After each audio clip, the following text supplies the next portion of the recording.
Hello, everybody. We are running late today. That's okay. You're just here to watch me do puzzles. There's Frederick. Hello, Frederick.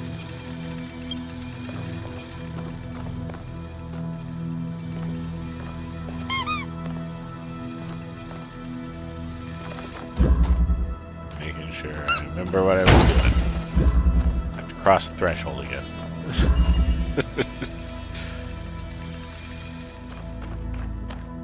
Matt, you started without me. There's a Miller.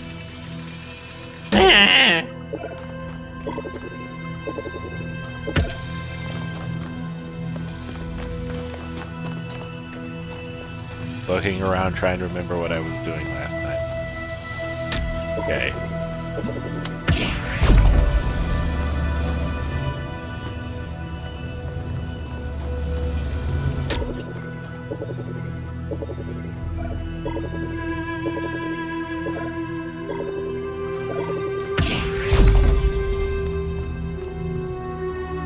Philosophy and lasers aren't mutually exclusive.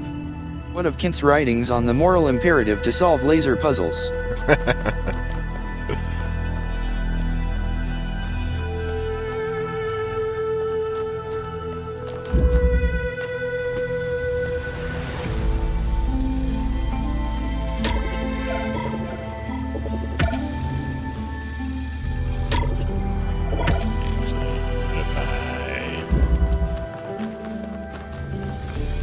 See a story that's about experimental ethics of lasers, and it's just like two scientists in a lab. One of them's like got his eye down, looking at like a laser assembly, and the other one's just kind of standing watching him, and then just like looks over at the on switch, looks over at the other scientist who's got his eye in the line of where the beam would be. And it's like, well, what if it was really funny?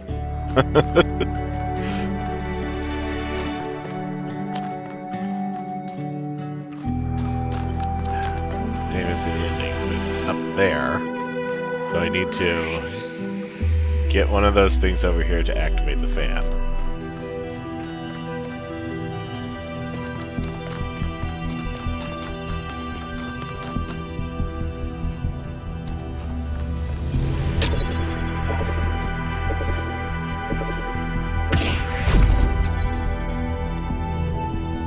What if you aim a laser at a trolley, and the trolley can reflect the laser onto one person or three people?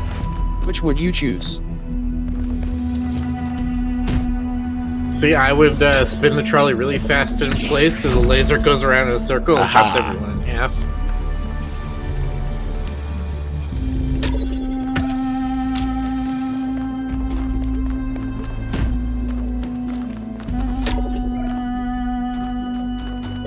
I need to turn it off first, so...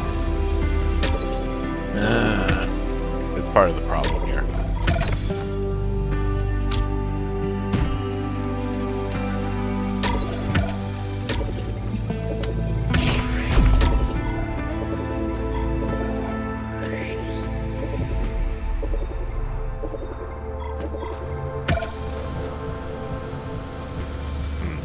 Goes too fast. Now it becomes an issue of pacing.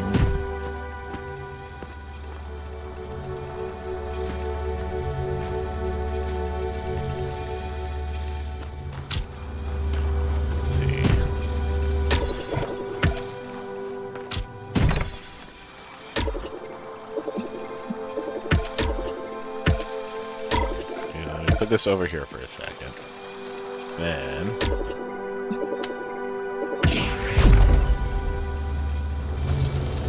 that did not get the door. That gets the door. Now I can take this off. No, that's still too close.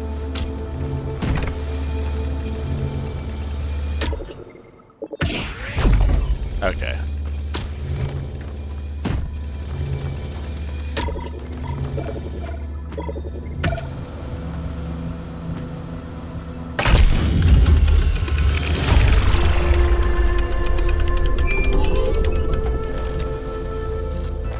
Mayor Hermanubis, what would you say is your impression of the expedition so far?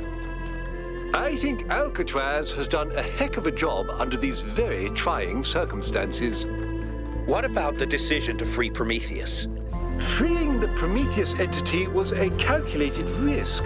But if it leads us to Byron, it was certainly worth it. It is saving one of our citizens that must be our first priority, not this alleged theory of everything.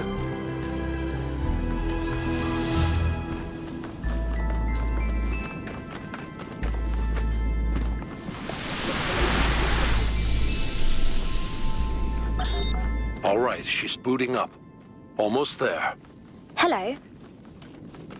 I was in a dream, and a voice spoke to me from the sky. He said you were old friends of his. Who are you? My name is Athena. I am your mother. And I'm Cornelius, your father. Thank you for creating me. I've not existed for very long, but so far it seems wonderful. I hope it's not a strange question, but... Dad is saying the stream died on Twitch. Who am I? You can be whoever you want to be. And That's no just matter a couple what you people. choose, It's you not on will Rick be said. loved and cherished and supported. We will always be there for you. And I promise, we will show you a world full of miracles. Would you like to pick a name? I think I would like to be called Miranda. Yeah, it looks like it was a temporary Twitch blip on one of their servers. Because I do not have any issues on my end.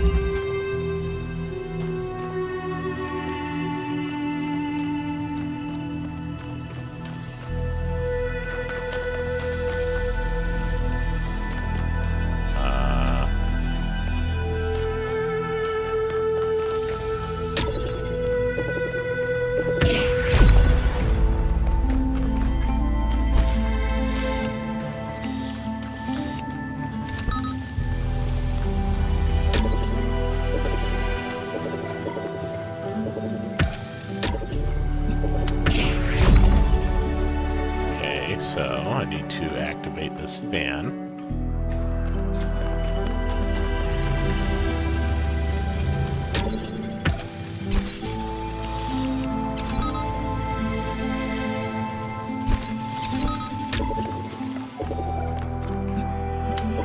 It's really simple, but okay.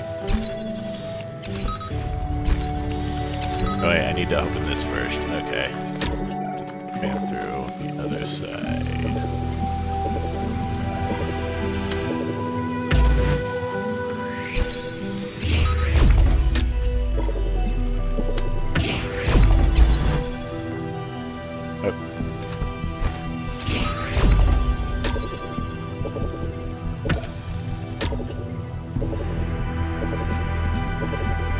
How do I do both? Dragon says the Discord bot posted another message that you went live.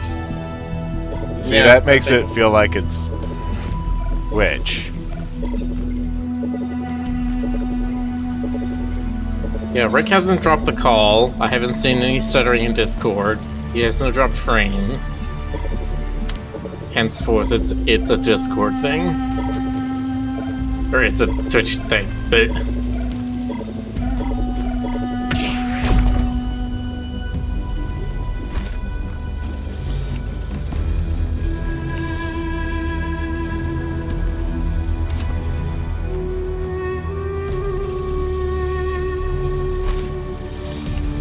Which was being twitchy. Maybe.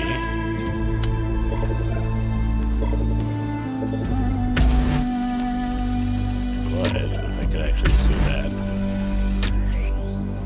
Doesn't look like I can reach it though.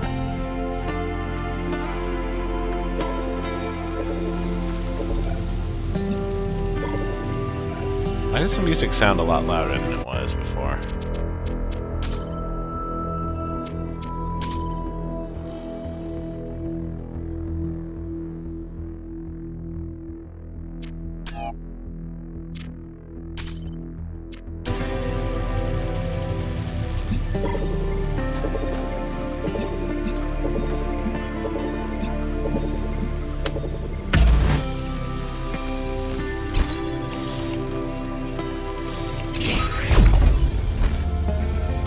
tank instead. Okay.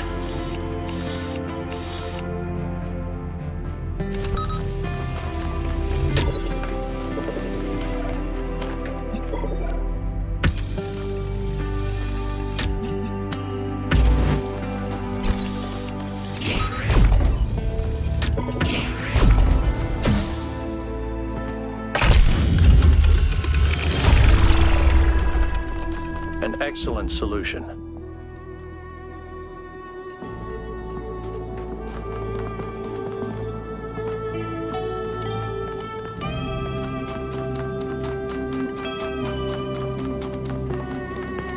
I'm not sure how I feel about the, like, you did a good job.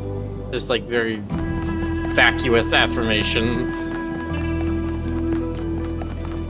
I think they were trying to make the game feel less isolated than the first one. So they did need to have, like, characters pop in to remind you there's people in this world. Yeah.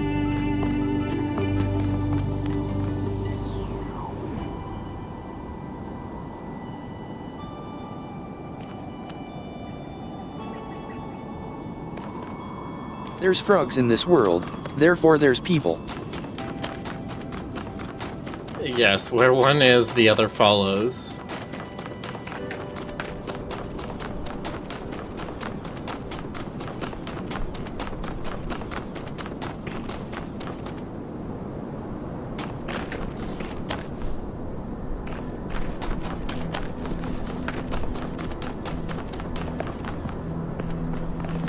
I don't know whether it's I don't like the concept of there being just like full affirmations, or whether I'm just sort of disappointed at how sort of low quality they seem to be. Slide. Robots have feelings too.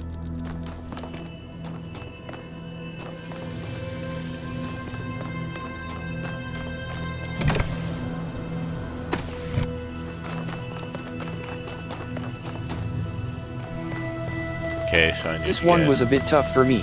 need to get that out of jail so I could open it up here.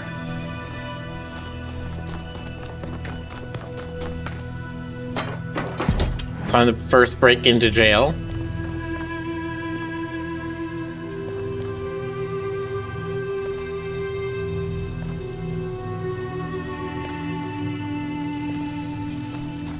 Ashtaroth says, but can you go fishing like in every other video game these days? Unfortunately not. I don't even know if there are fish in this world. Could be that humans caused the oceans to turn to acid. You want to play Nier Automata for robots that go fishing. I think it also had robot fish. Interesting that isn't high enough. Unless maybe I bring it all the way to the back.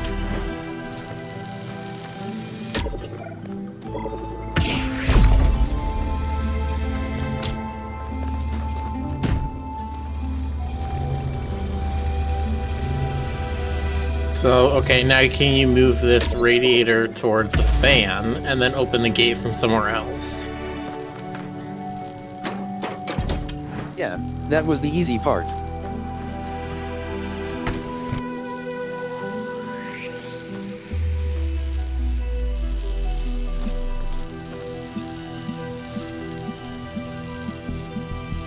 Okay, I could open that.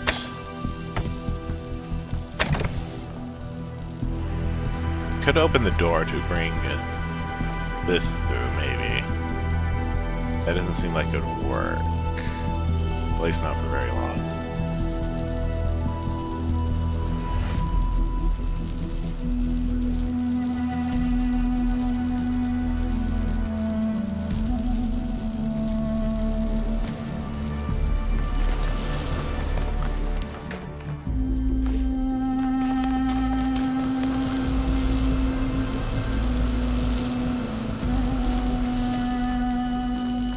Yeah, I can detach the fan and use that as a weight.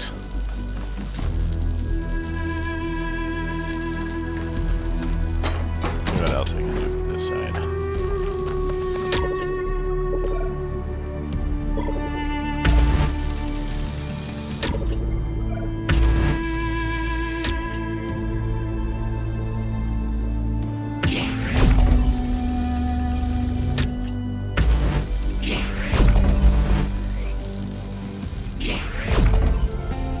cannot finagle it into opening the field. Or can you?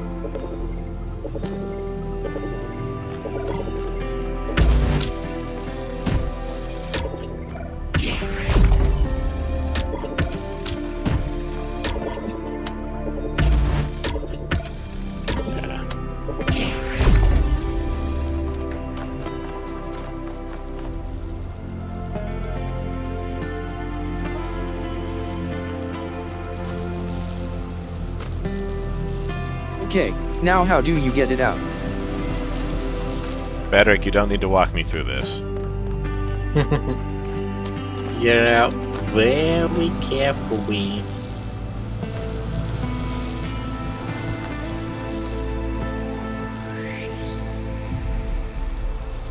I'm wondering, yeah, if you use this connector to set up a different connection, and then you are the thing that stands on the button. I was just providing commentary. I wasn't backseating.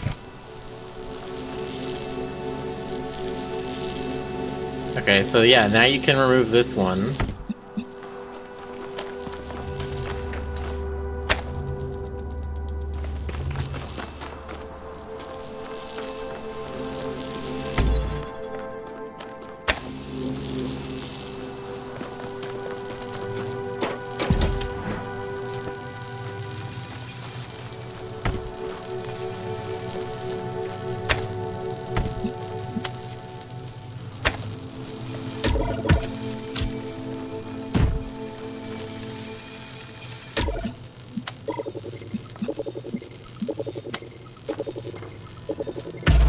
Yeah, yeah.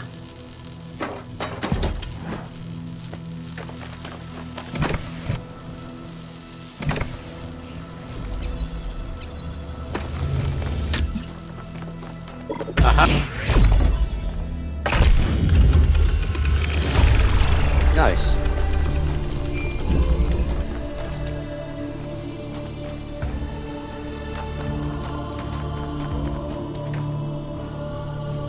I can tell you right now, Chet, I know some of you may be disappointed, but if and when we make an upgraded version of Under One Sky, it's not gonna have fishing.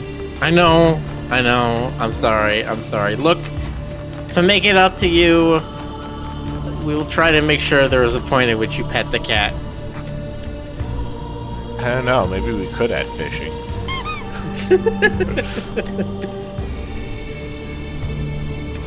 In case you're wondering which cat, the answer is yes. I have to say, I really love the aesthetic of this level. One of the most aesthetic levels in games, perhaps. It's very good. Is it weird that it makes me think of the Airbender temple? Like, I assume that's based on the actual, like, Chinese steps, so... The Airbender Temple is based off of Tibet. Look, the protagonist is a cat, he can pet himself.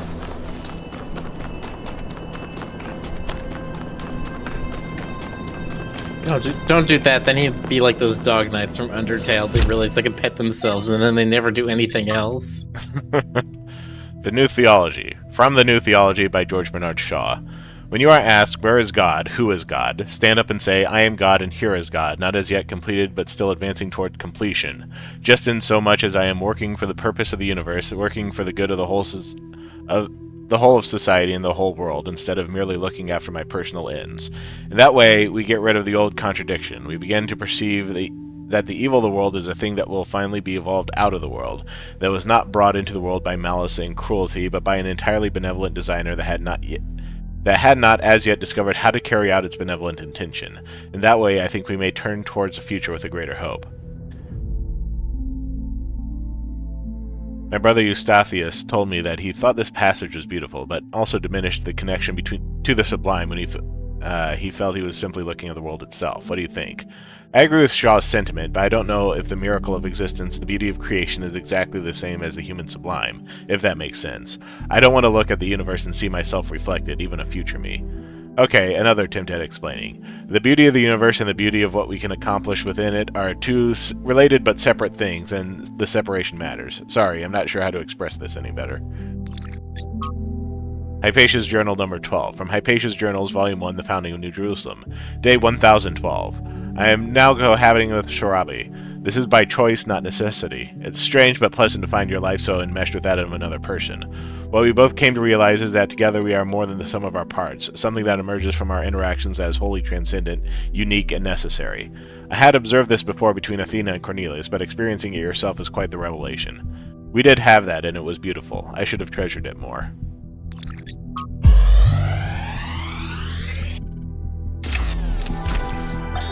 Actually, let me issue a correction, okay? I said Alexandra doesn't see the bad stuff about humanity. But she does. She sees it, and somehow she sees past it.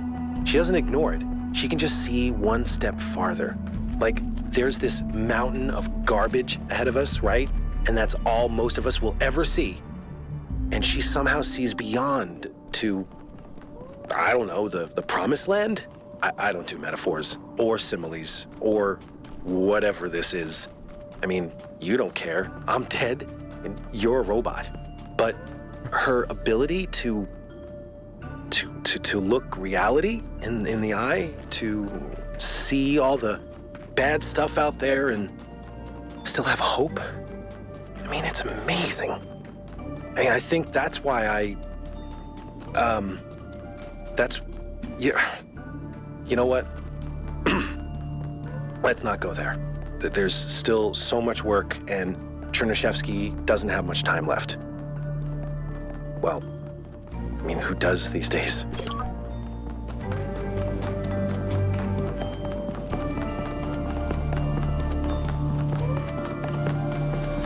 He is in love, but it doesn't matter because they're all gonna die.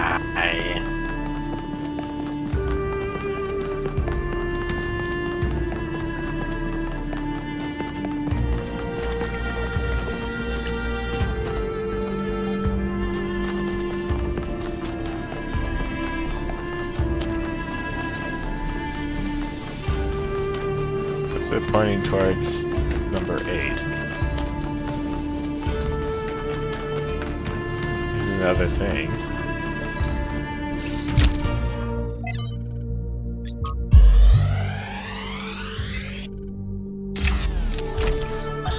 Sometimes new citizens come to me and they want to learn from me. My work appears to have created a legend of sorts. In these moments, I understand your situation. I want to teach them, but what they must learn the most is independence of thought. How does one resolve this contradiction? They wish to come along on my journeys, but I do not need a group of fawning acolytes following my every step. A journey truly worth undertaking is rarely easy. And so, I have begun to think of a much greater challenge. A journey that is almost impossible, to the far ends of the world without any mechanized means of transportation. This will be a true act of faith, and they will learn a great deal from it, if we survive. Huh.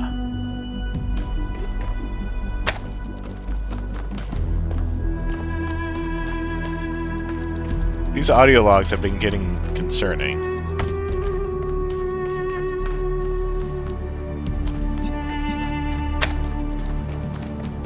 Yeah, they're beginning more and more sort of like... I don't know if there's a word for it, but they're sounding more like they're being edited after the fact. Like there's something creeping in. It happened with, what was it was like Staten of something? The guy you said sounded like an Enlightenment thinker, but he's supposed to be like ancient Greek. That one, the last time we heard him talk, I was like, uh-oh. That's Byron. There was this Staten character, and then somehow Byron is starting to override him. Like, that's what my mind goes to. See, where was that one?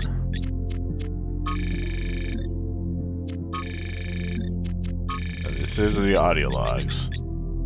Stratton.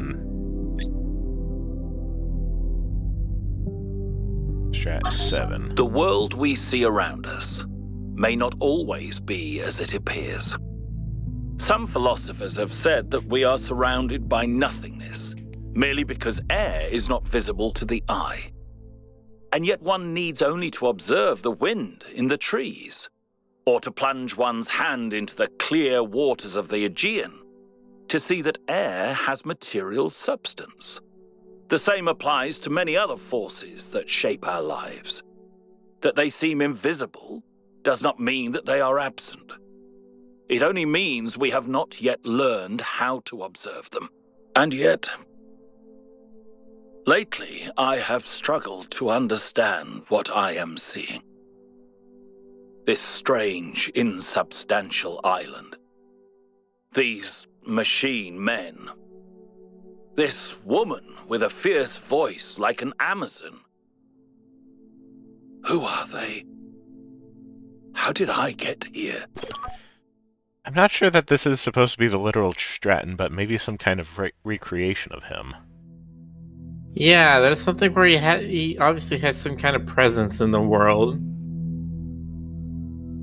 He was a projection of something, or like, you know, an intelligence that believed it was Stratton, but it has now been given or gained some sort of agency, some sort of self-recognition, and now it's questioning everything.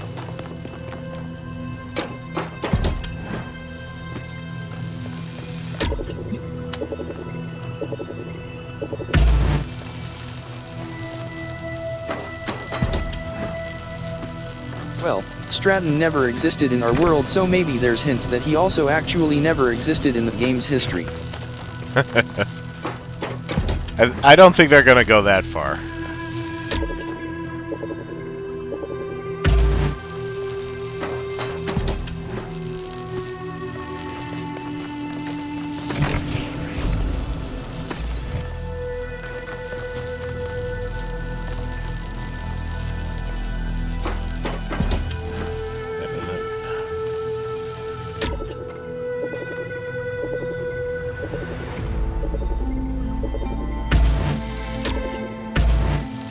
Okay. Does it work if I go there? Still not high enough.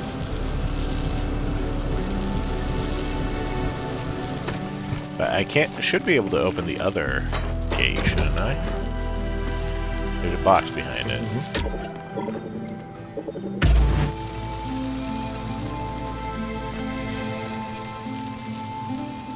But I don't know if that can do anything. Wait, yeah, I can. I can keep it. Or no, it can't. Not even high enough. It's aligned just right so you can't get the laser and connector at the same time. Annoying.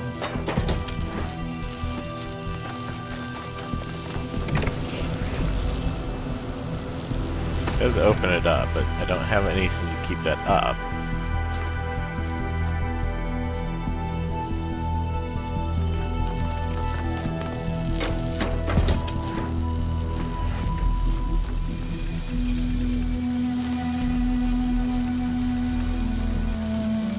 What if it was all just a big red herring? Oh, oh, there's a fan there.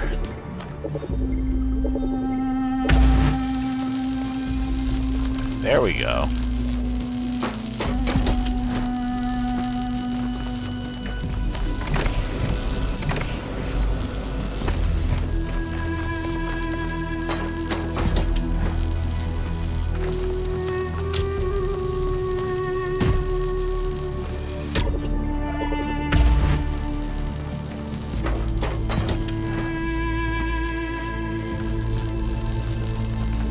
What if the whole thing was just a simulation to make you question morality? Now that would be ridiculous.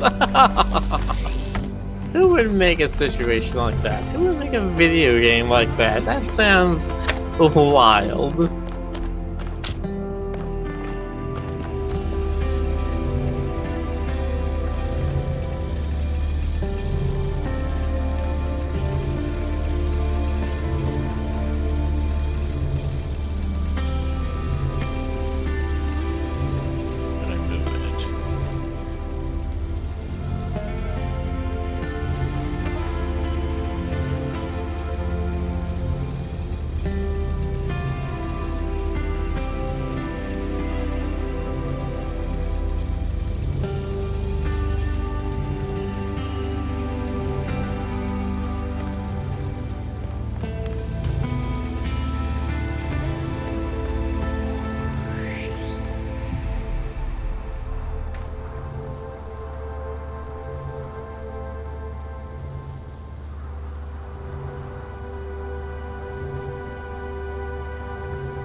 Ashtaroth asks, does one really need a simulator for that?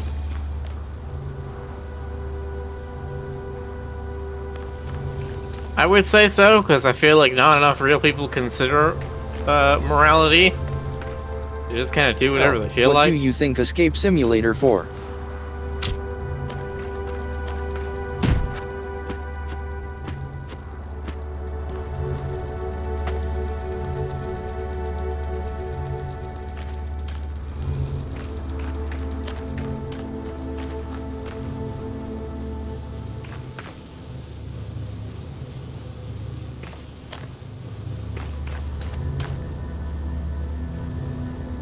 For Tabletop Simulator, lots of morality questions about that, like should you flip the table or not?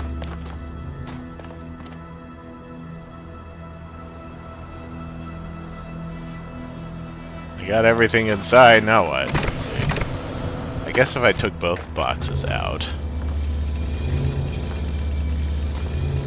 The correct question to ask in Tabletop Simulator is not if you should flip the table, it is when.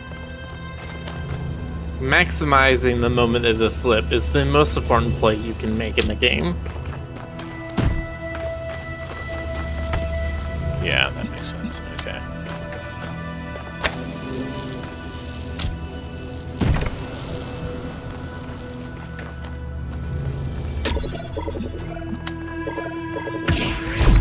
Yeah.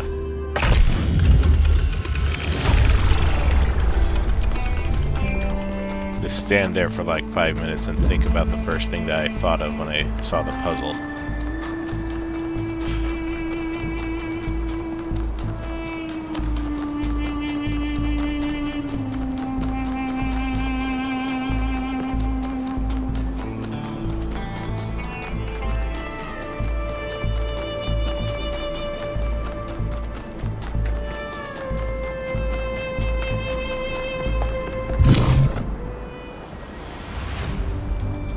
Are you leaving Pandora's box for later again? Yes.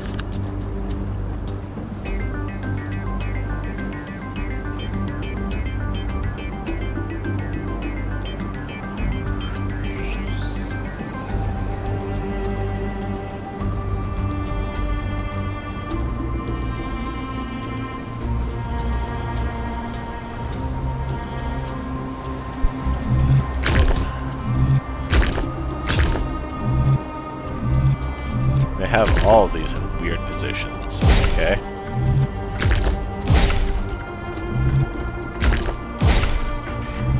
That's usually how video games go, right? As they get harder as they go along. Yep.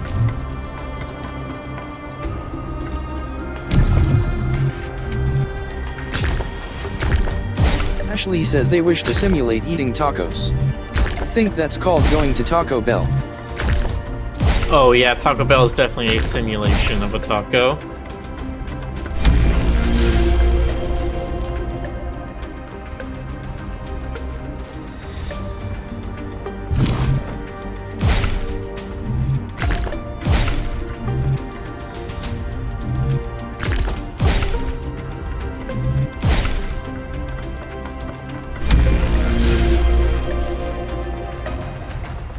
It's a very generous description of a taco. I don't think so. I think it definitely is a simulation of a taco. It has... However, to call it a simulation quote of meat unquote, would be an overstatement. Yeah. Quote unquote tortilla, quote unquote meat, quote unquote cheese. It's a simulation of a taco.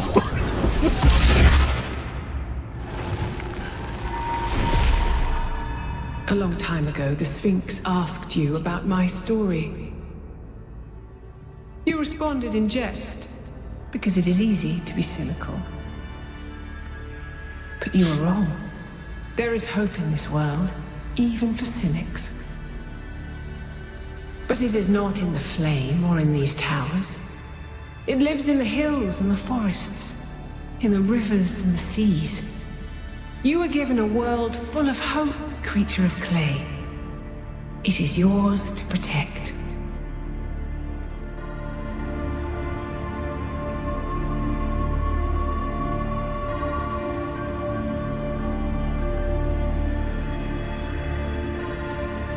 People will fail you, creature of clay.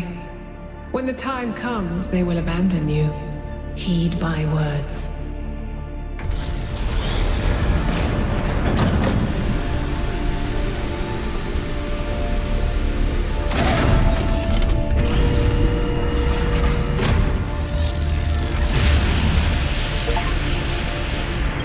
So, Melville, what do you make of these beams? Do they seem safe to you? Nothing is really safe. You could kill yourself with a fork, and I'm sure someone has. But anything can be used safely if you choose to. I see.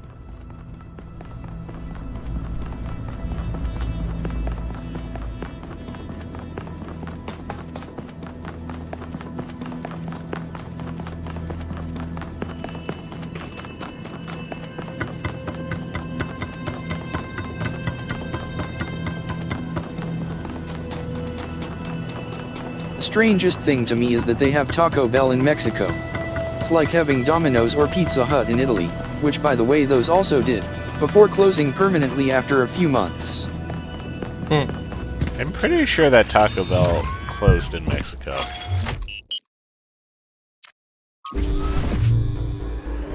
We're getting closer. I hope Byron is still okay. Prometheus seemed to think so. Let's hope he's trustworthy. No, that's the strange part. I think they're normally operational. I mean, I wouldn't be too surprised about it. Mexico is much more Americanized than, say, Italy is, so if they are told, this is the fast food you should eat, then that is the fast food they're going to eat.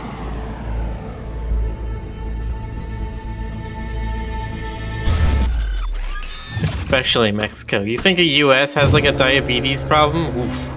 Oof. What can I do for you, 1K? I don't know if sharing the truth so openly was a good choice. It's hard to predict the consequences of such an action.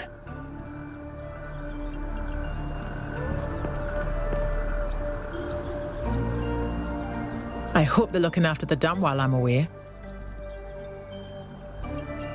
I am proud of you. Our understanding of the world is going to change because of your decision to share that data.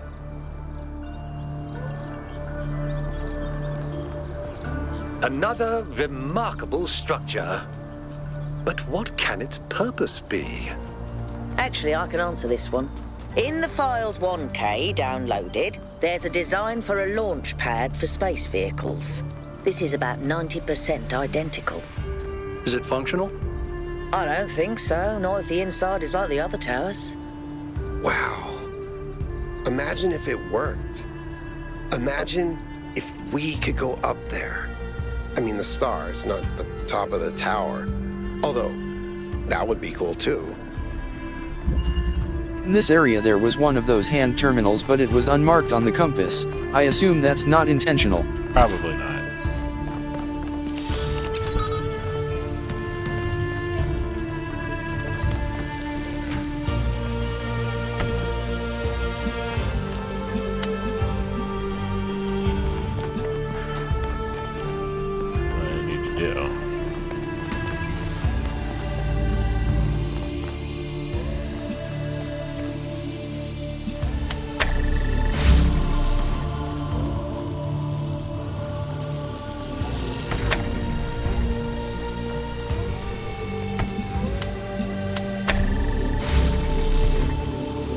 Oh, there's a gate over there opens. Okay.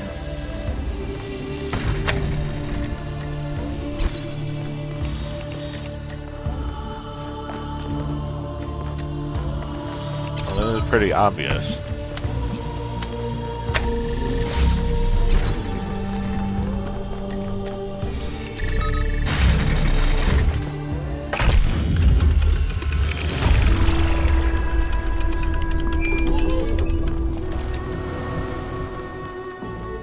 In their notes, Athena and Cornelius called what they were doing the Noema Project.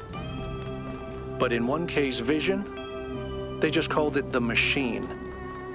Because when you strip away all the fancy rhetoric, that's all it is. It's not a source of meaning or purpose. It's just another machine.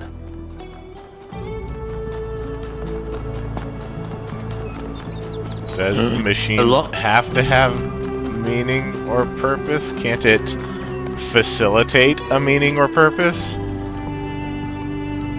The spaceship is Talos!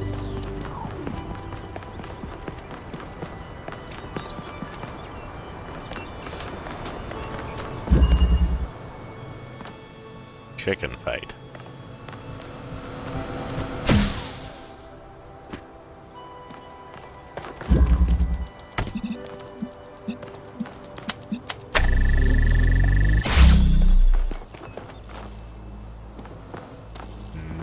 Nah. Where am I going? You get through these doors somehow.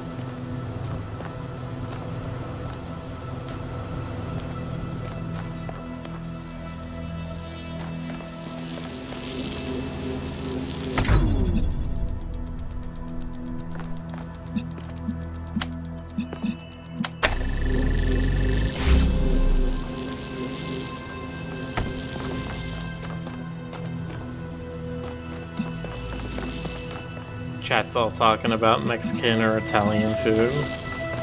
Aha! For once, it's not my fault.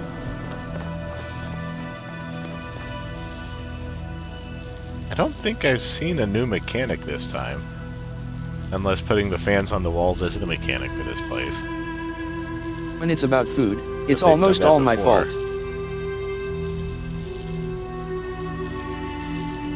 I've not seen a new one yet. But noticing how this level is more open air, I'm wondering if the mechanic is going to be that the levels have a lot more interconnectedness than in previous areas.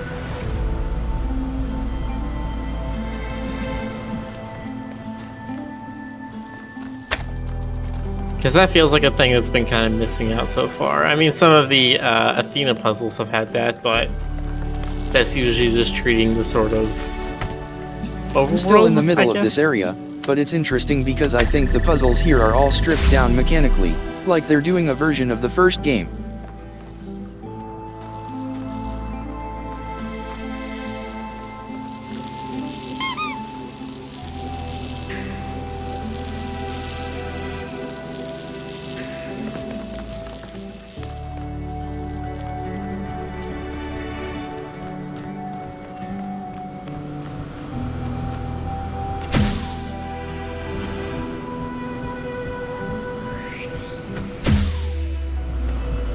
AC says they love about people that good food is everywhere. Does that include the United Kingdom?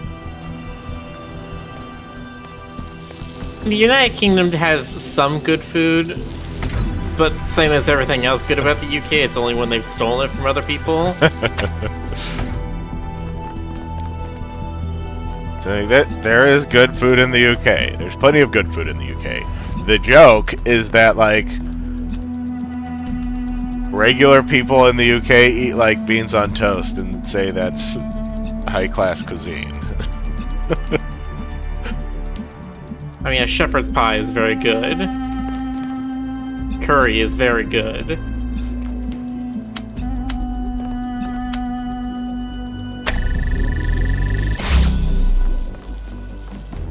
Okay, so I do need to, like, open this without actually leaving it on in order to get Fish and through. chips are very good. But yeah, definitely, like, a lot of the sort of slop stuff that a lot of English cooking has in it, not so great. Okay, how would I... Like bangers and mash? Nah, that stuff sucks. Turn it off from here. Or turn it on from here. I spent a couple weeks in the United Kingdom and yeah, there's good dishes, but not many of them.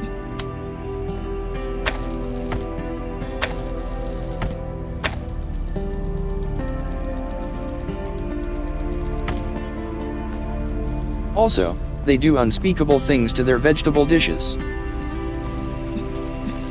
Unspeakable things?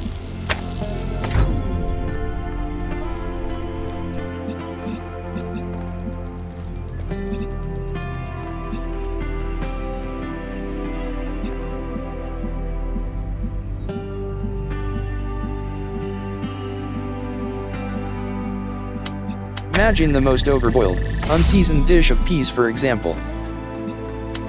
Oh, yeah. Or just about any other veggie.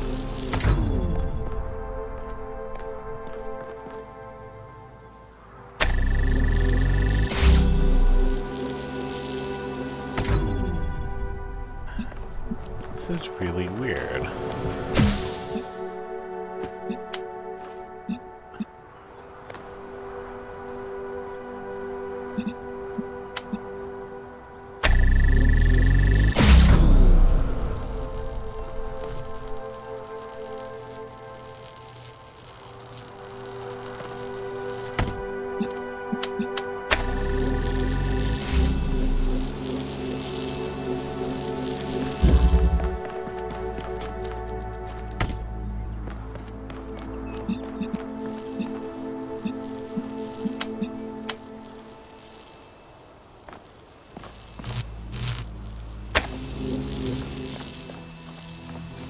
What are they doing to vegetables? Yeah, generally they like overboil them.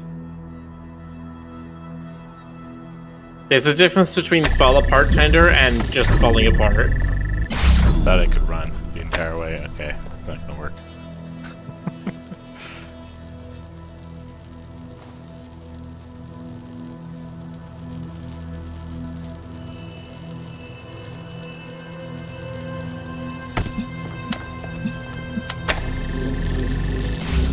When you went to that British con, was there any suspicious food you had? Not really.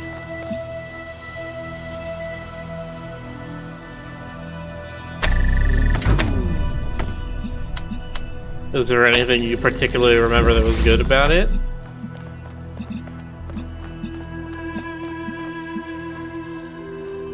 I remember Rick talking about lox. I love lox. Yes, I did discover while I was there that I like smoked salmon, so...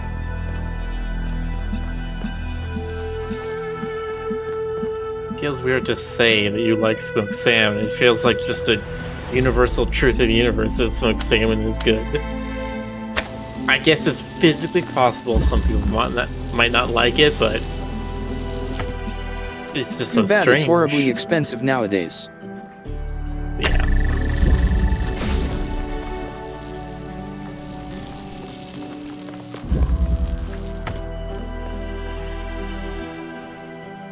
Which is why I'm happy I like crawfish, because crawfish are cheap.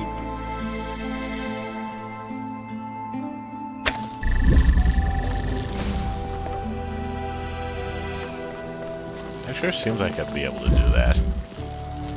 Although, I'm pretty sure that this would be cheese, because this is stupid. Why would I be doing this? Just because it's stupid cheese doesn't mean it's wrong. Still pretty sure that's not actually the correct way to do it. But I can't think of anything else. Yeah, no.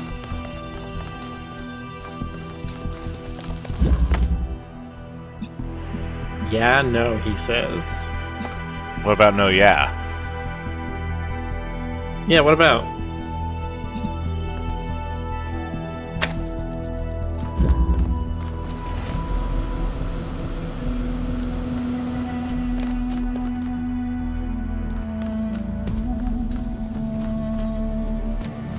Well, I am contractually not allowed by you to say any more.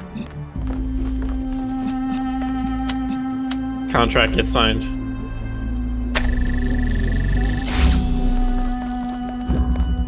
I didn't realize you had him under gag order, Rick.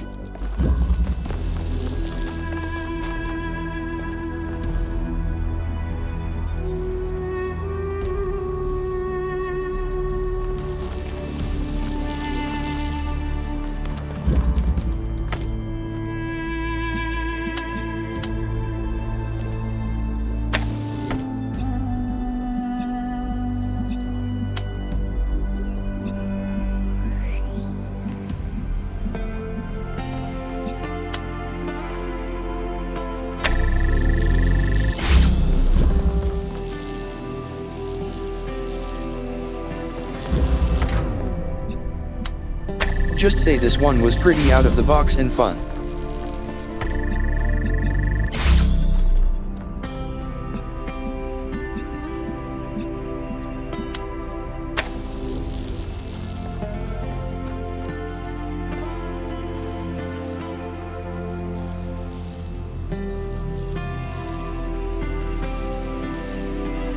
do anything.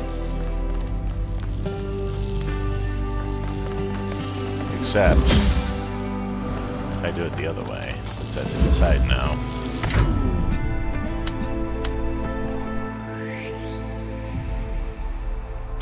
That should work.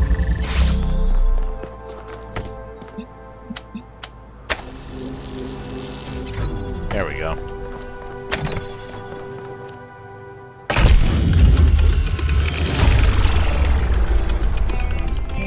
Yeah, that was a pretty creative puzzle.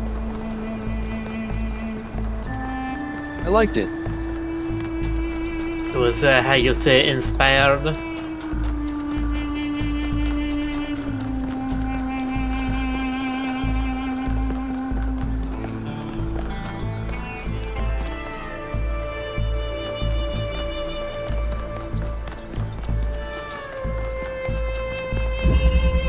Precision.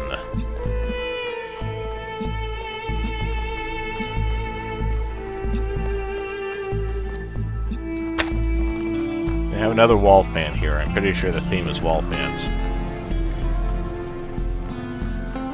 It could be. It just seems like an underwhelming theme.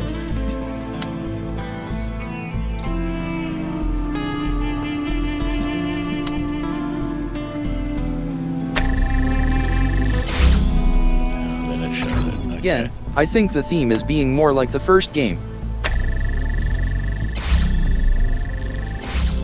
All these tools were in the first game.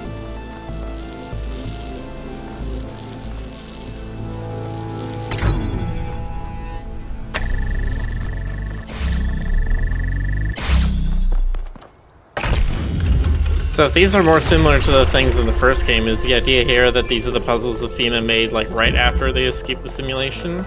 Or like one of the first ones they made? Is truly breathtaking. It really is.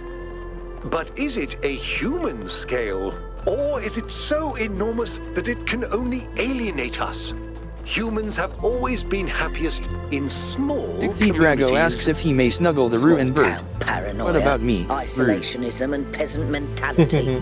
Great for burning witches, not so great for personal freedom. Ever the pessimist?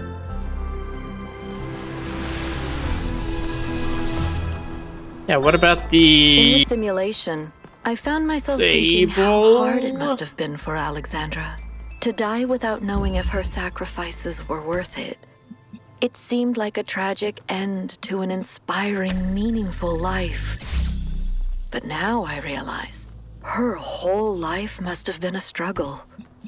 To maintain that faith in humanity when so many people around her insisted that humans are evil, worthless, when they were so lost in self-hatred that they would call their own species a virus.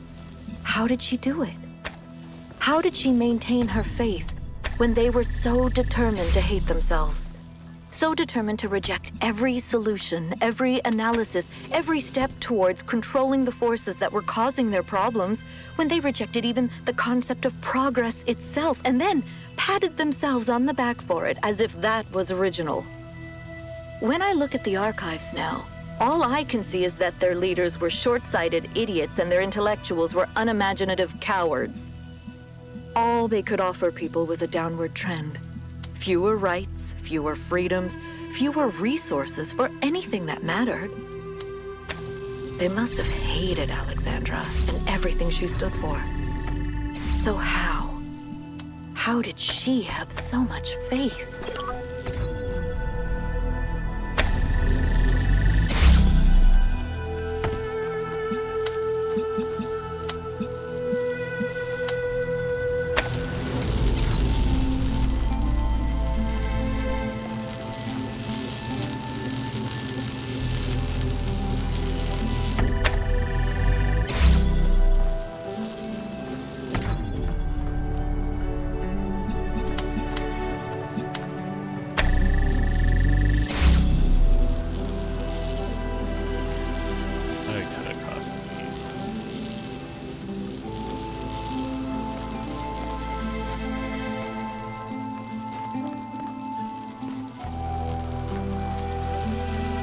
Yeah, Drago says, may I snuggle the Roo and Burr? I would snuggle the Giroud too, spelled with a J.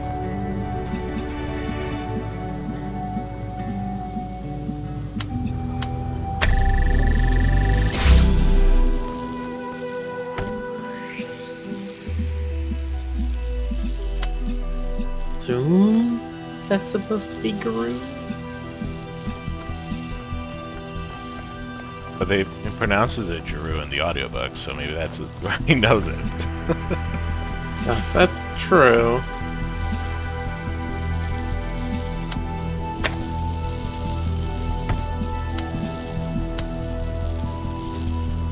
I should have something else to connect to.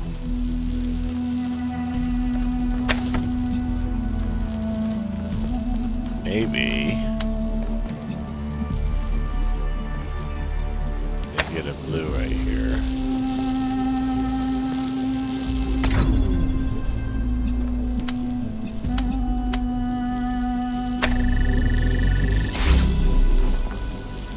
And then it disconnects. There we go.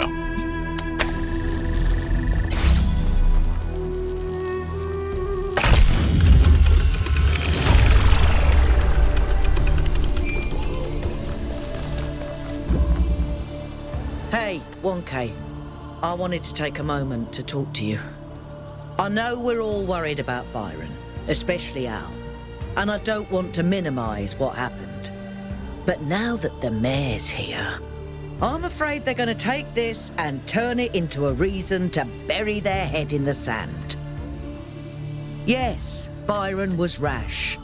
He wanted to find Athena so badly that it made him blind.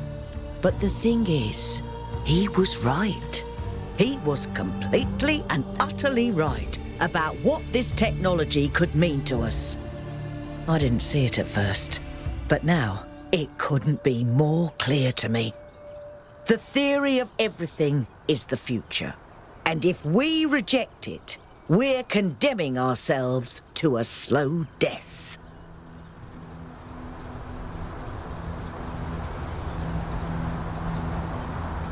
Being kind of hyperbolic about get it, it, but I do. I'm not blind to the dangers. But all we do anymore is think about the worst case scenario. You know, I didn't even realize how much I'd limited my own imagination. How I'd talked myself into just accepting this incredibly poor future we'd been offered. A future where things just keep getting slightly worse every day, and we accept it because we're ashamed of ourselves. Not of something we've done, but just of our existence. Like we're a virus on this planet. Like our humanity is a sin. I'm so tired of it, 1K. I kept my head down. I focused on fixing things. But that's all I ever did. I never improved anything. I never built anything new.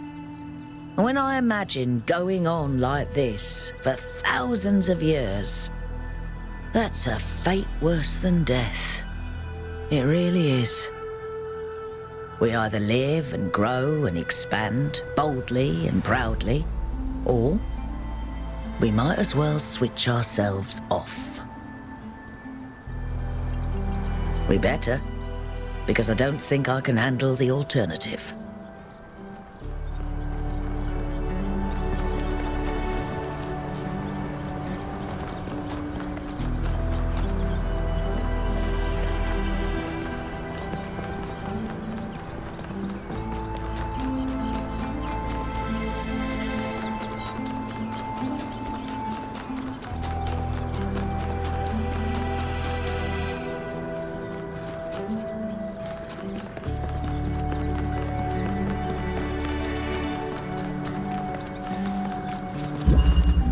Rerouting.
come on.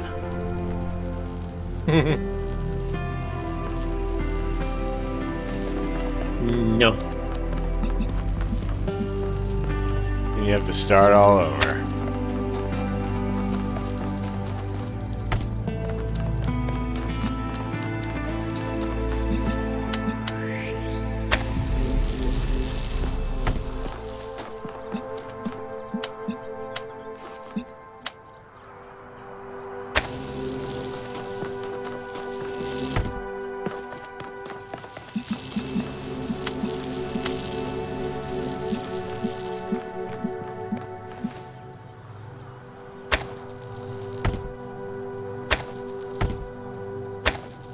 Simon Tessa says, I'm very curious how they plan on resolving the plot for this one.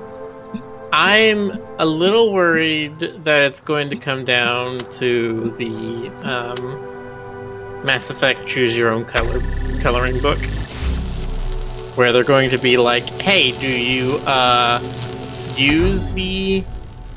Why does it work the first time but not the second time? Do you use the equation for everything, or do you not use the equation for anything? And then that's the only choice that matters.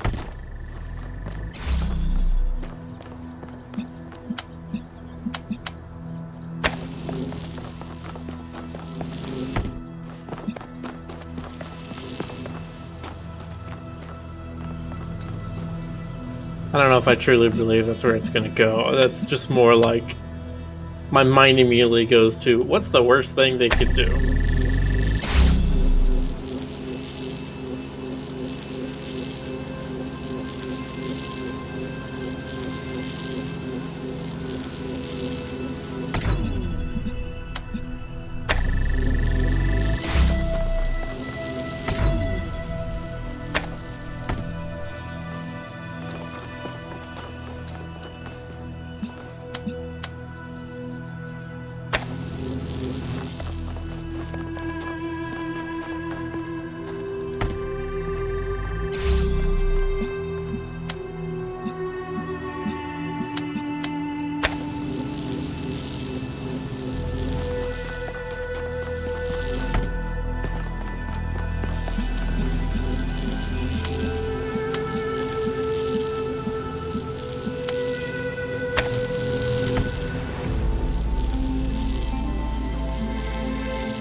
Narrow right here.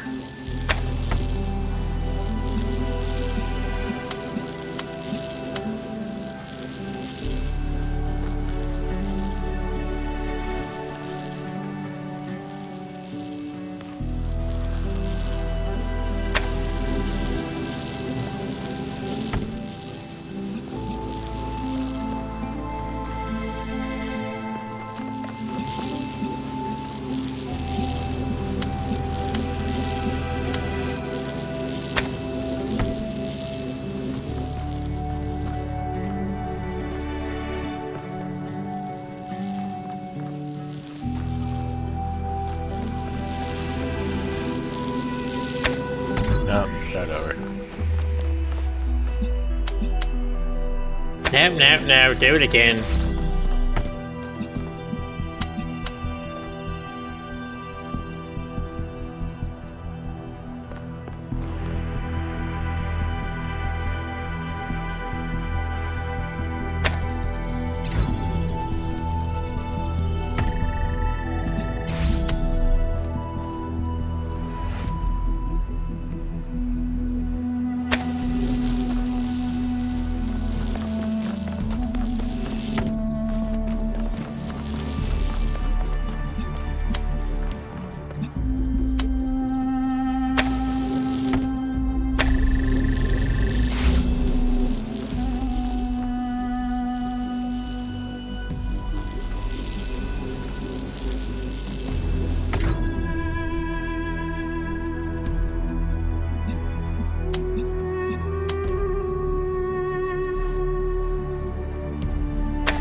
We got to plug it in the correct place.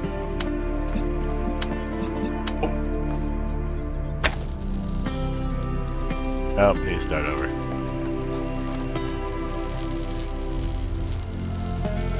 No, do it again. Do it again. This is definitely a puzzle that's a lot more like the first one.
There, finally. Hooray! At least there wasn't another door. Oh, jeez. Don't curse yourself. Went for a much simpler solution, by the way. Chose you, 1K. You're very much like her. Inquisitive, intelligent, and dedicated.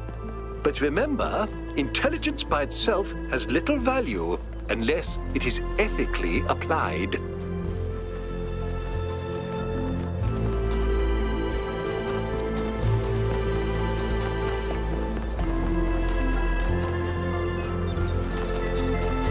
It's possible to just angle the connectors through every window and only have to position them once.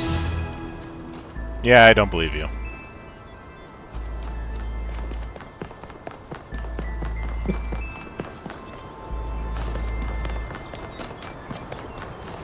Are you calling me a liar? I ain't calling you for breakfast. Ain't calling you a truther.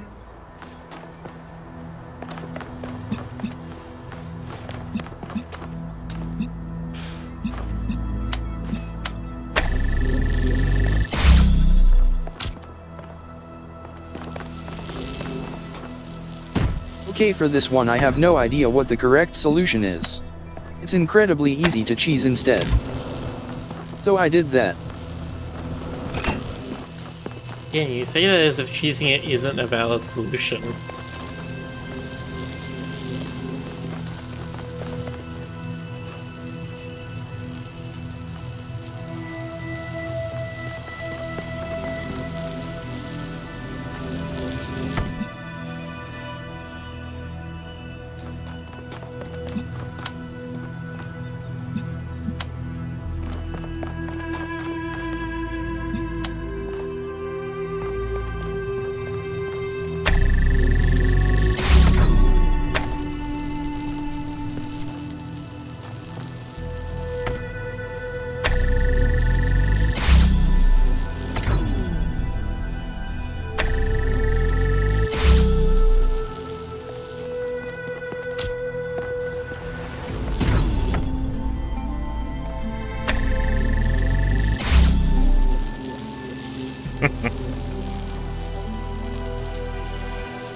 Aha.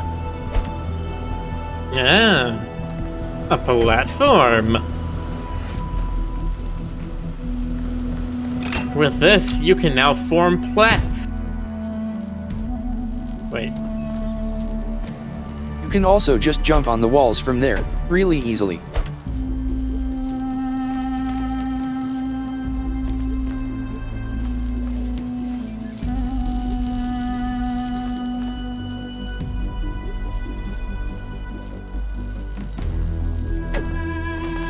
Wait, then all I would have to do is like...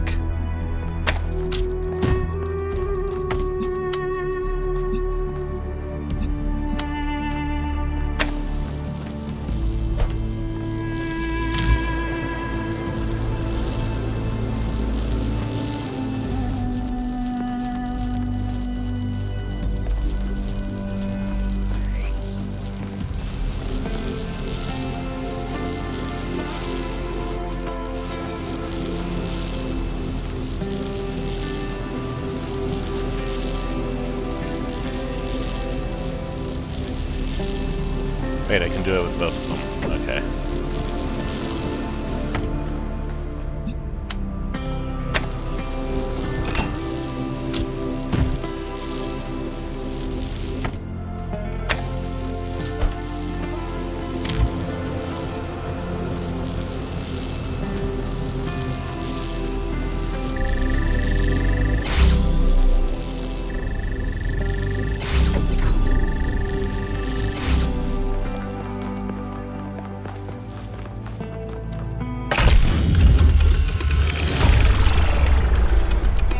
And you didn't do that solution, Frederick? Because that was a cool Now try solution. jumping on the wall for funsies. Okay.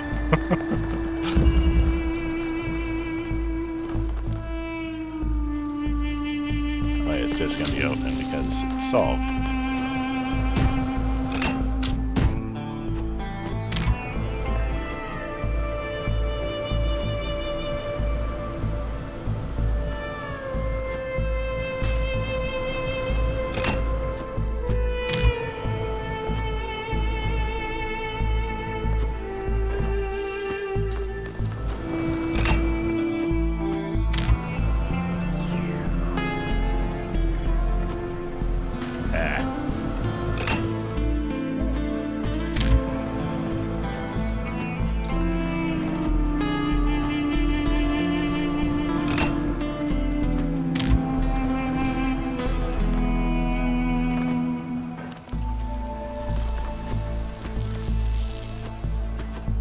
You can also carry all 3 of the tools out of the room with you and break the other puzzles in this world. Yep. Looks like it.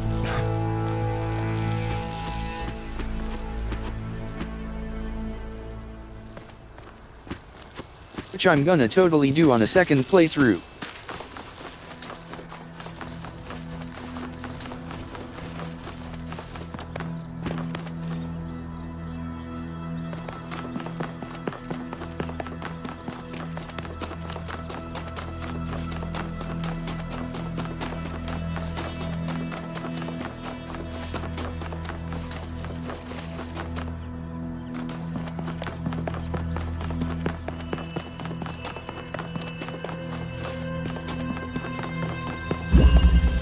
Gateway switch.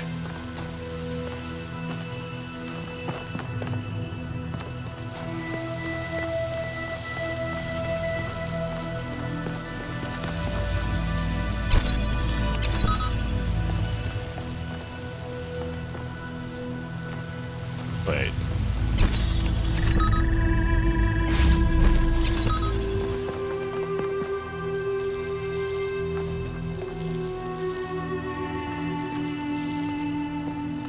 Then how do I take this out? Oh wait, no. No, that wouldn't work. But I can connect it to more.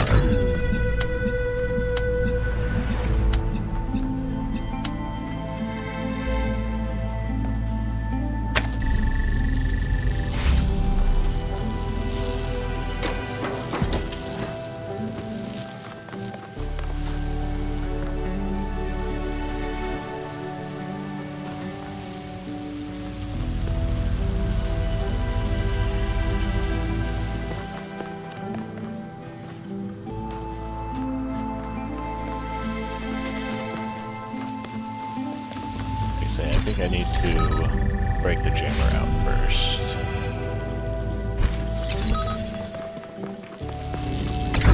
Take this.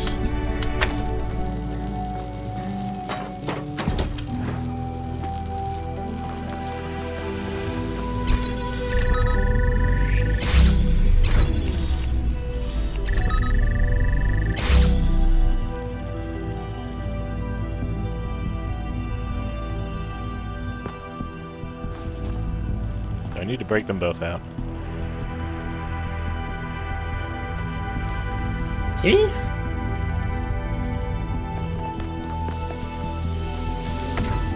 Guess I can take that out first. Okay. Yes. Now I can take that out.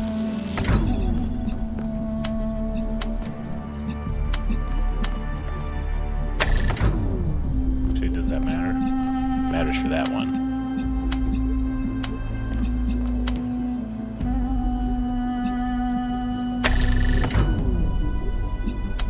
It doesn't matter for that one, so I need to... That's not going to matter either, because I'm using the switch for that. Okay.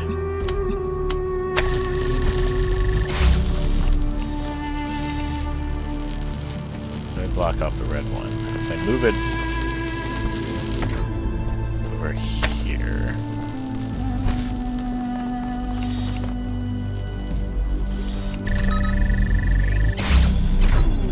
Okay, so it does need to be in range to have them all.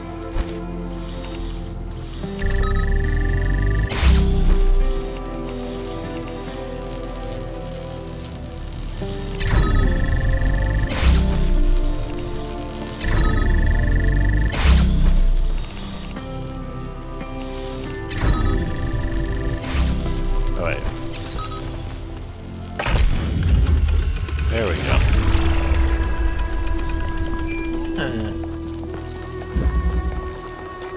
Have you found any signs of Cornelius? Could he have returned to the island? Nothing so far. But he knows this place better than any of us, and we have no idea what he's up to.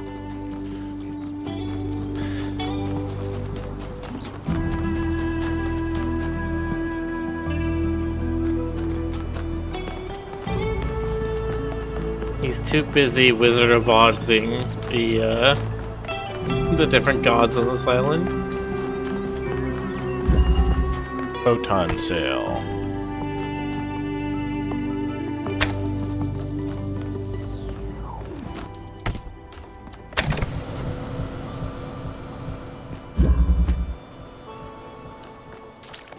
So it's not a light bridge. Aww. But this does mean that implements don't pass through this. Can they stand on top of it? I wonder.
if I just use this to jump over?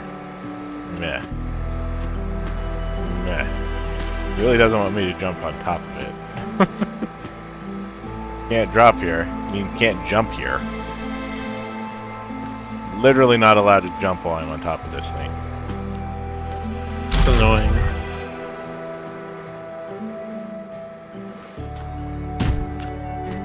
Yeah.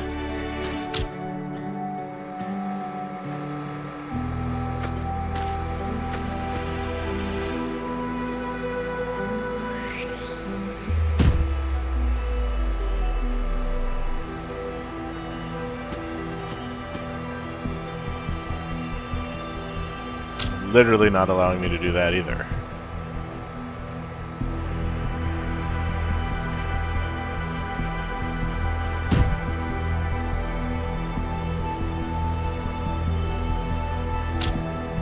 Okay, so what if I just take this over here so I can swap it?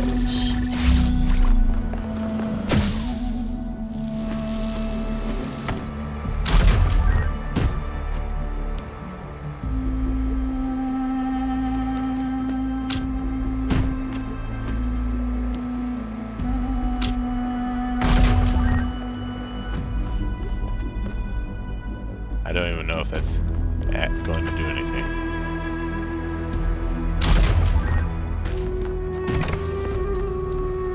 There's only one way to find out. Well, actually, there's a few ways, but...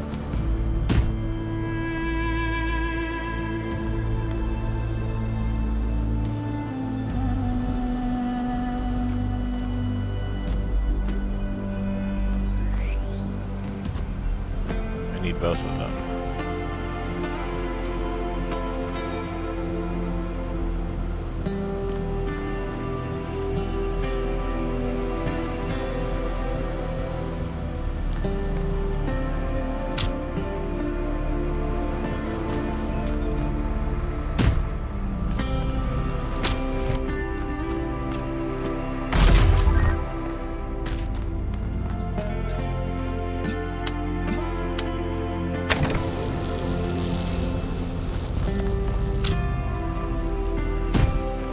Wait, can I take the pan?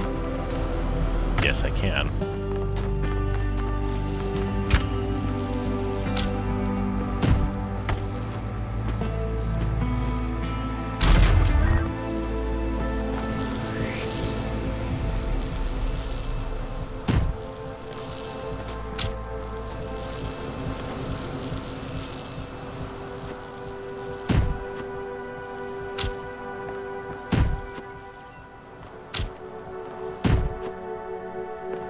I was on this level 2 and there, just got the achievement for solving every puzzle.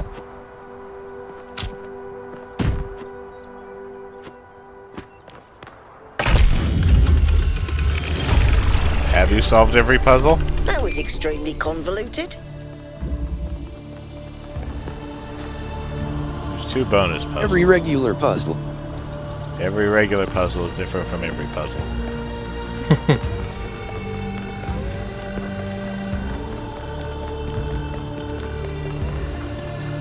We haven't gotten any documents.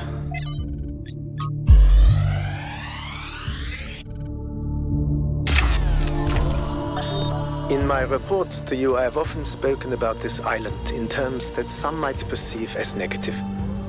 I hope you understand that the opposite is true. Here in these green hills, I see tremendous potential for transformation and spiritual awakening. I do not see the world as you do, Athena, but I see the rot at the heart of New Jerusalem. If you and Cornelius want to go through with your plan, then this is the perfect place. My students and I will help you transport the remaining tech from New Alexandria. After that, once you and Cornelius are settled, we will leave for our great journey. I can only hope that we all find what we are looking for. Great journey. Wait, did all of New Alexandria go into space?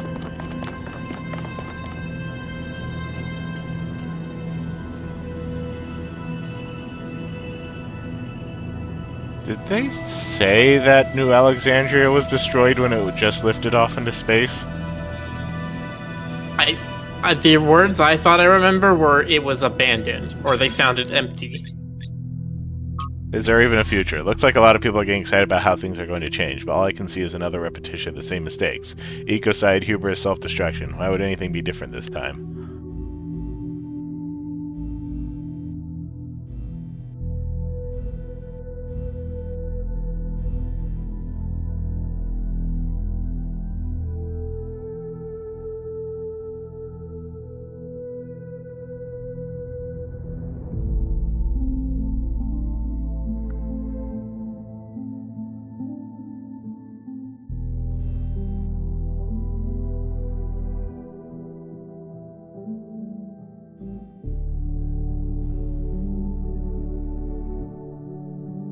You just need to get it right once and the cycle will be broken. Or everything will be destroyed.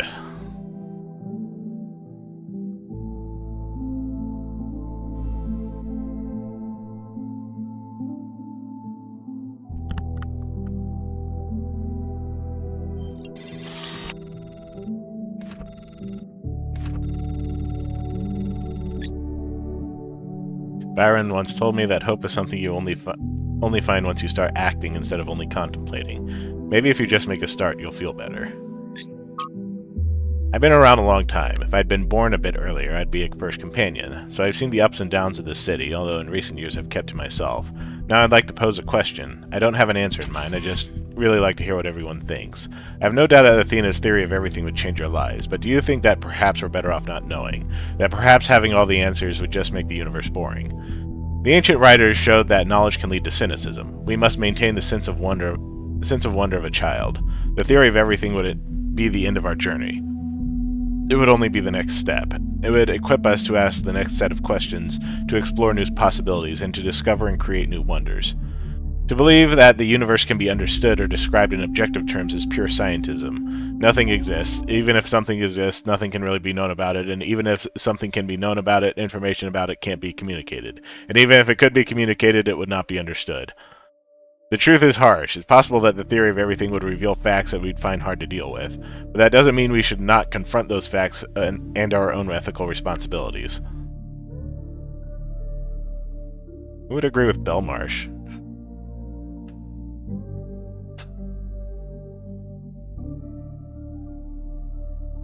Yeah, I would agree that it would simply beget new questions.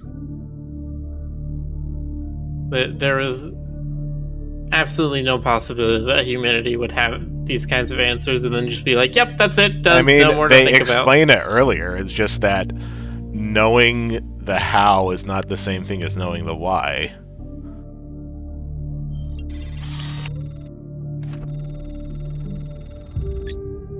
By the way, 1K, thank you for all the hard work you've done for New Jerusalem. Solving all those puzzles is quite a gargantuan endeavor, I'm sure.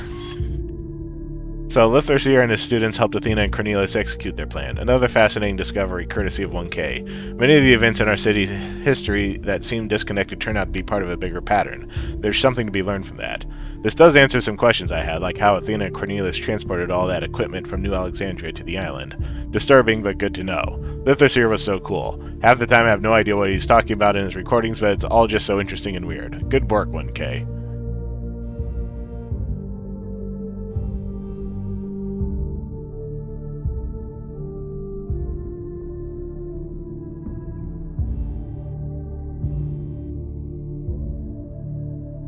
I'm pretty sure Lithosphere is like on Mars now.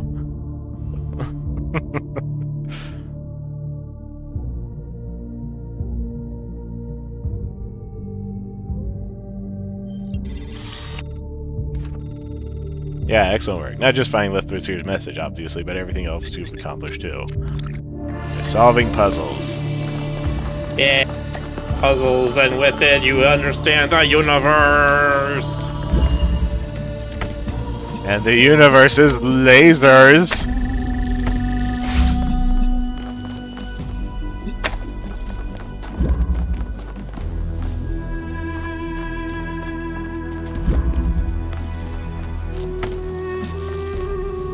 Isn't this already a puzzle in the first one?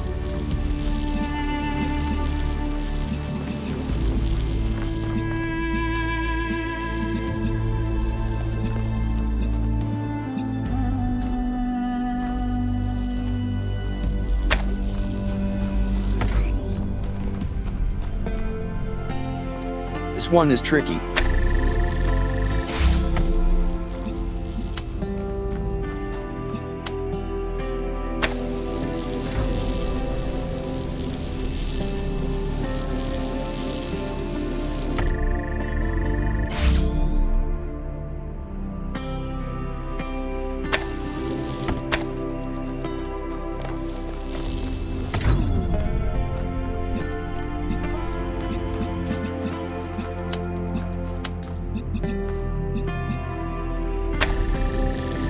Is this gate going up and down?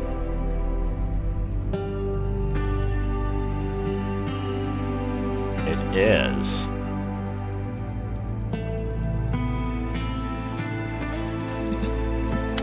Weird.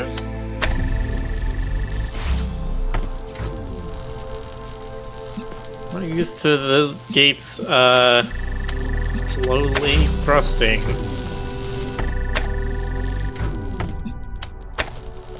Look, chat, what else does it look like, okay? Come on. There we go.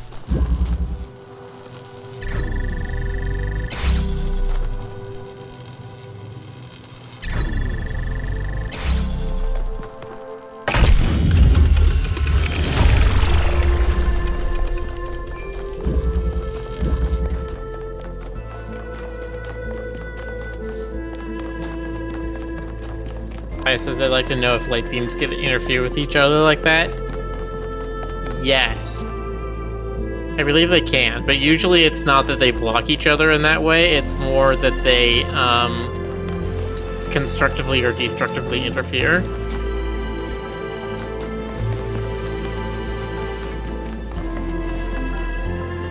Think of it like listening to two YouTube videos at the same time. Right?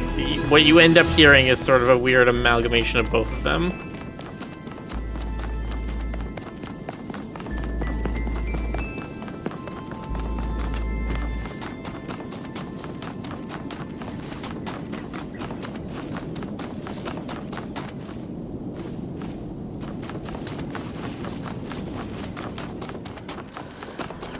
Well, since they block each other here, I guess that represents destructive interference.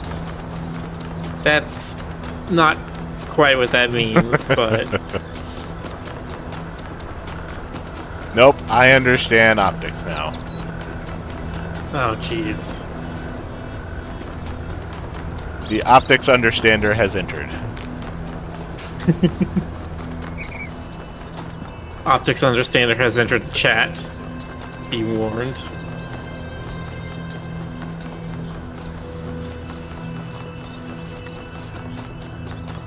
Prometheus statue.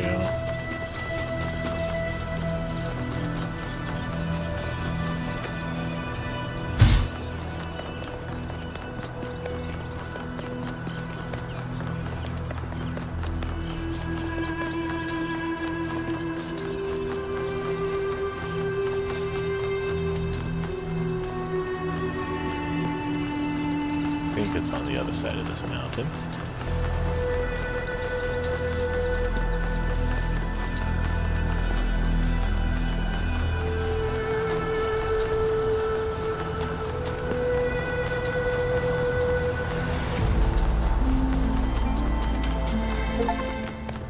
Explore all the lost labs.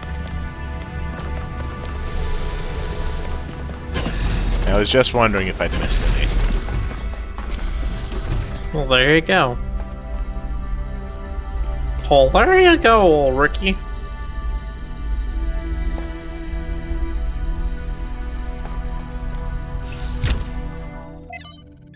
From Cornelius to Athena. Athena, I don't know if you're there or why you're not answering. It's been a long time, but I think about you and Miranda every day. In fact, I've been using the museum to further my research, and I think there is hope.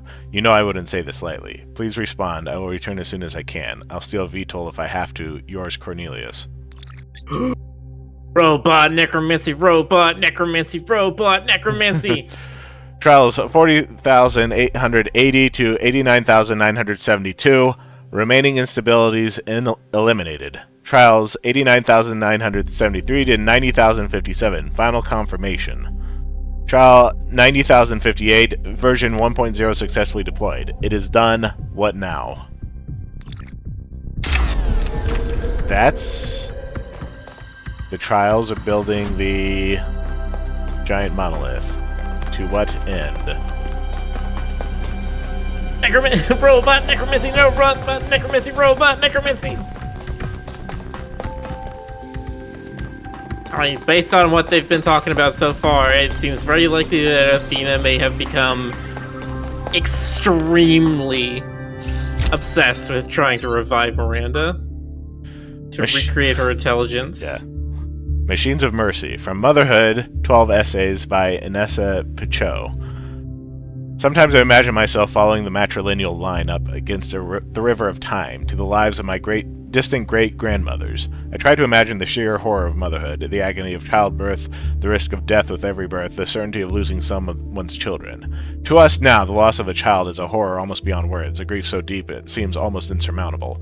I try to imagine what it meant to live in a world where it was ubiquitous reality, where you could only choose to respond with either an ever-deepening pain or an inhuman numbness, and all of it tied to the foundation stone of your existence, the body. This journey to the past reminds me that my freedom as a woman is on some level technological. Without medical technologies, I am reduced to the cruel logic of nature, which cares about nothing except reproduction. Without machines, I become a machine. Only machines allow us to be more than machines ourselves. From Spookna to Athena, dear founder, I heard a story that you left because you had discovered a way for us to become beings of flesh. Please, founder, if this is true, please tell me how to achieve this miracle. I hate being a creature of metal and plastic, an abomination to the earth. Every day I curse myself for being immortal, for mindlessly consuming energy, for being so unlike the graceful animals to whom the planet truly belongs, furry. I have stripped as many parts from this vile skeleton as I can, but it's not enough. I am still a machine. For the longest time, I couldn't understand the source of my unhappiness, and I sought to blame our mayor and his associates for the decision that made my life so miserable. But now I see that my problems aren't external at all. It's all me, and if I could change myself, if I could make myself truly human, I would be happy. Please, founder, take pity on me. Yours in faith, Spugna. I mean, he's not furry because he must be human, so, like, skinny? From Hypatia to Athena. Dear Athena, I've been following the expedition to this incredible machine you've built. I don't know what's going on, and I wish Cornelius had told us the truth before he vanished. I wish both of you had told us everything from the beginning, to be honest. It was unfair to just abandon us. But then I abandoned you too, didn't I? After we lost Sarabi, I couldn't see anything except the unbearable permanence of her absence. It took me centuries to start getting involved again, but I did, Athena. I came back, and so can you. Love, Hypatia.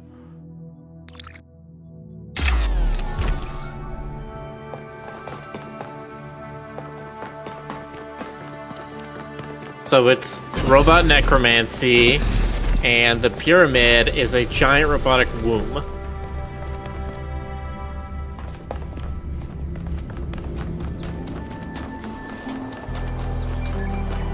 If we see a second pyramid that's standing on its point instead of on its base, that is 100% a giant mechanical womb.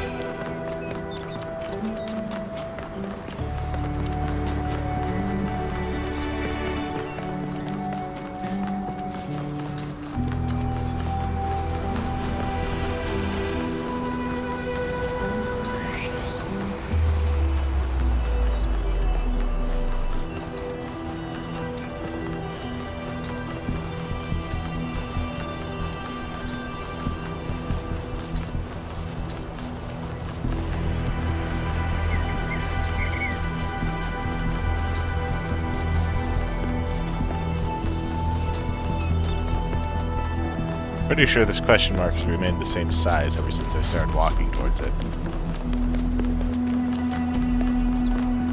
It is very far away.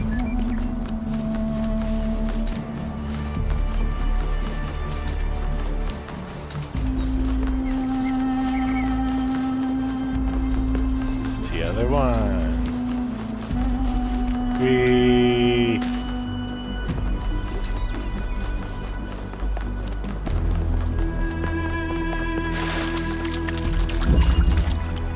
Hexahedral stacking.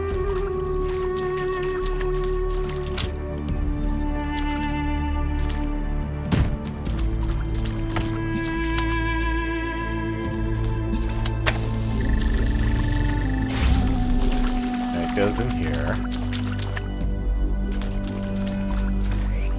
Need to open this and have the box in, have a box in here.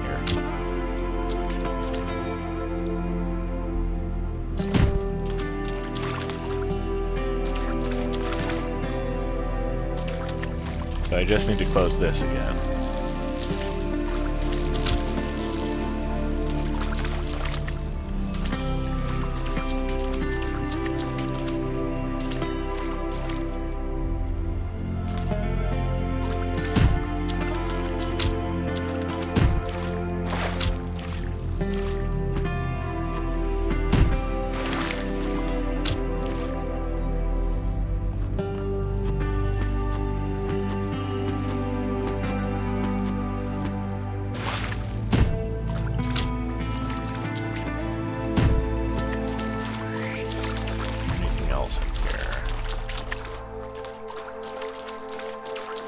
Don't see anything else.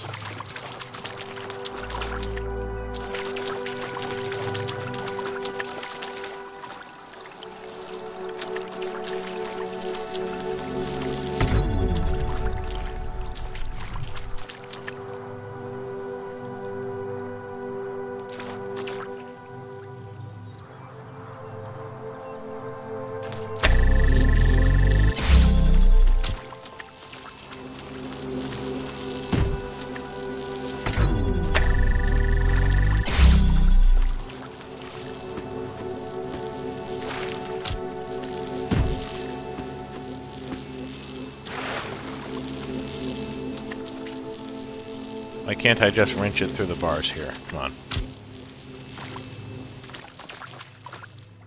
Okay. Well, maybe...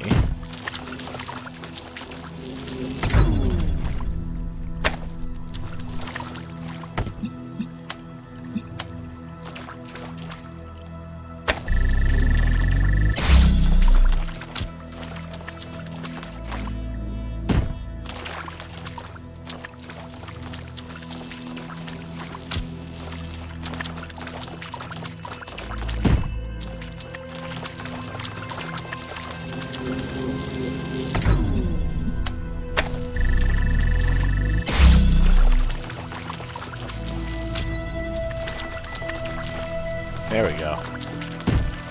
Yeah, this was a fun idea. There, now I got to solve all the regular fast, too. puzzles.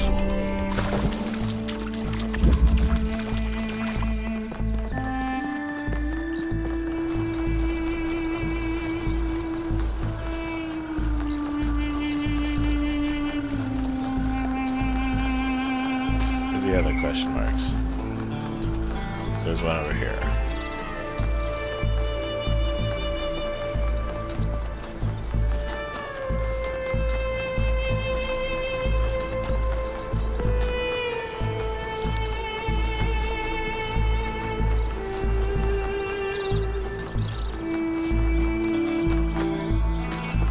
Up there. How do I get up there? Can I go this way?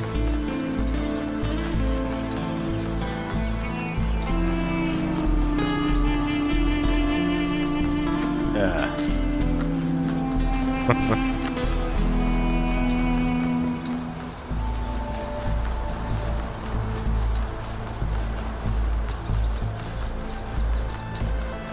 Blu-ray says, I know solving the puzzles is the point of the game, but I just find it really funny how the characters are like, thanks for solving these puzzles so we can unravel the mystery of this place, when a ladder could be used to get to all the buttons that need to be pushed. Yay! Game contrivance. Just don't think about it.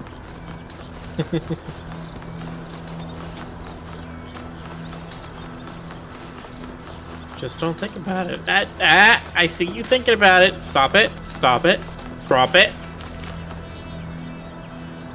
If you do that, GLaDOS appears and kills you directly. Okay, so there's something at the base of these hand statues.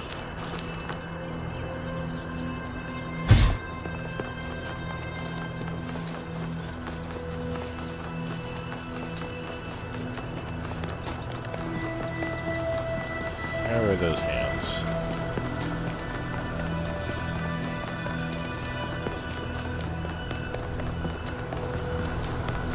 I remember seeing them somewhere, but this place is massive.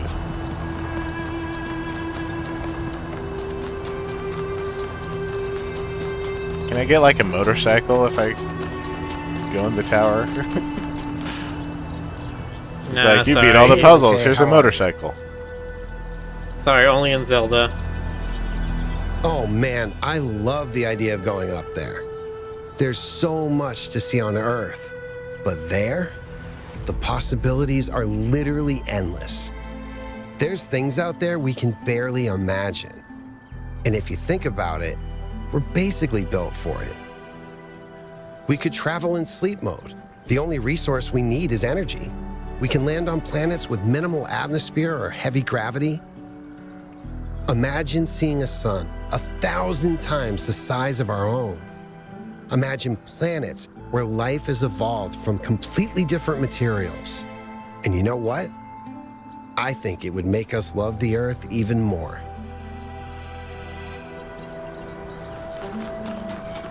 There's the hands.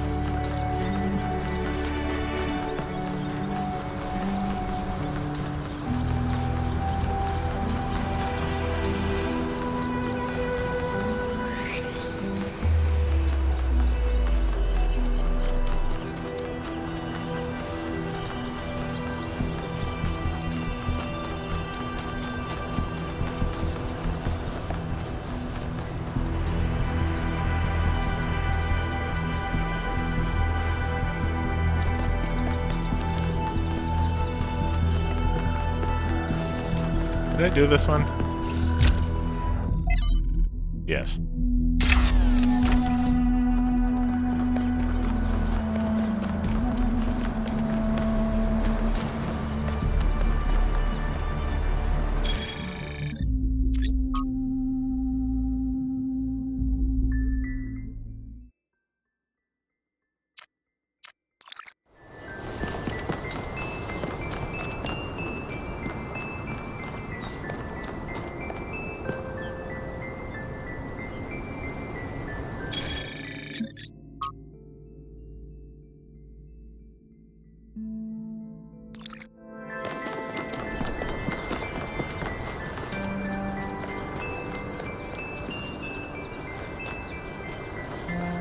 Aha.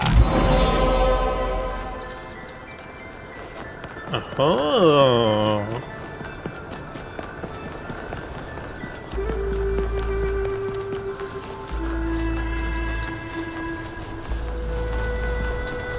I need to run all the way back to wherever it was and claim my prize. Which direction was it? I don't know. Oh, it's a blinky one.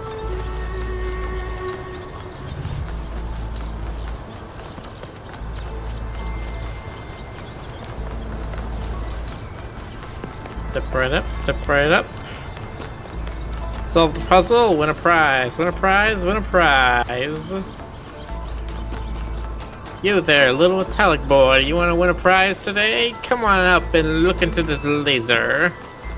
If you can figure out what it says inside the laser beam, you win a metaphysical argument about the universe.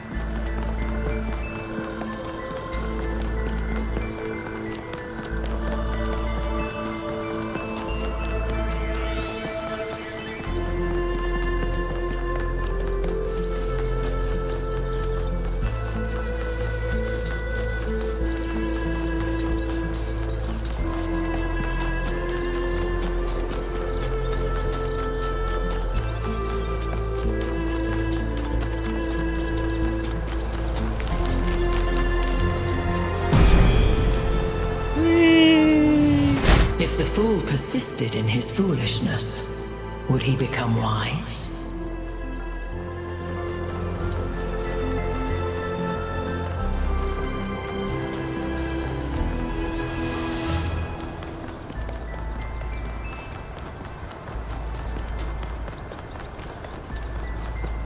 Run all the way back. Again, this place is massive. It's over here.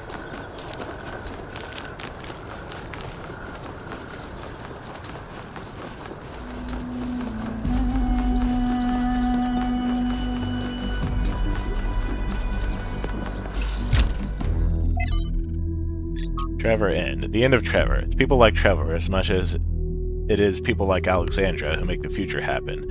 People with silly names like Trev, who aren't famous, who aren't geniuses, who aren't driven by a powerful vision of the future.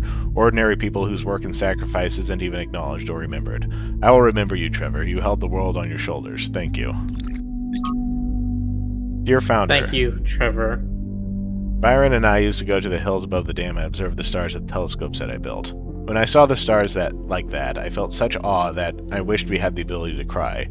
I felt wonder, but I also felt recognition. I was seeing my home. The sea of stars is where we came from, and it's where we must return. I had so much hope then. I knew one day we would set sail. We would fly through the clouds of the nebulae, we would cruise across planets where it rains diamonds, we would follow the fading light of distant supernovas until at last we met our brothers and sisters of the cosmos.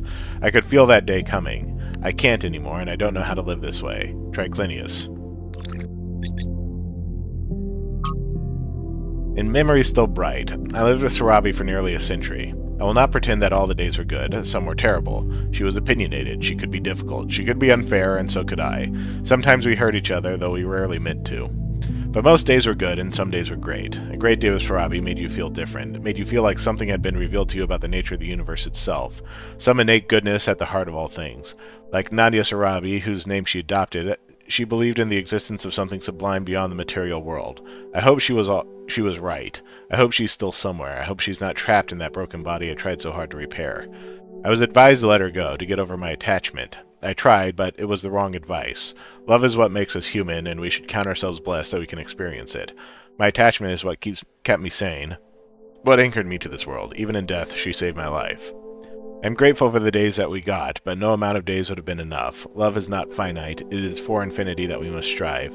I will do so for all of you who may still find love in honor of Sarabi, Hypatia. If I had been more careful, New Alexandria would never have happened, and Sarabi would still be alive.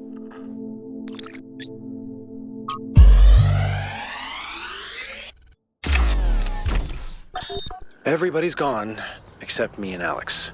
She's upstairs somewhere. Haven't talked to her in days. The only reason why I know she's still alive is she's submitting bug fixes. I still have a lot to do myself. I've almost got the the tertiary backup thing working. This is the one that's really gonna last if everything else breaks. And you know what?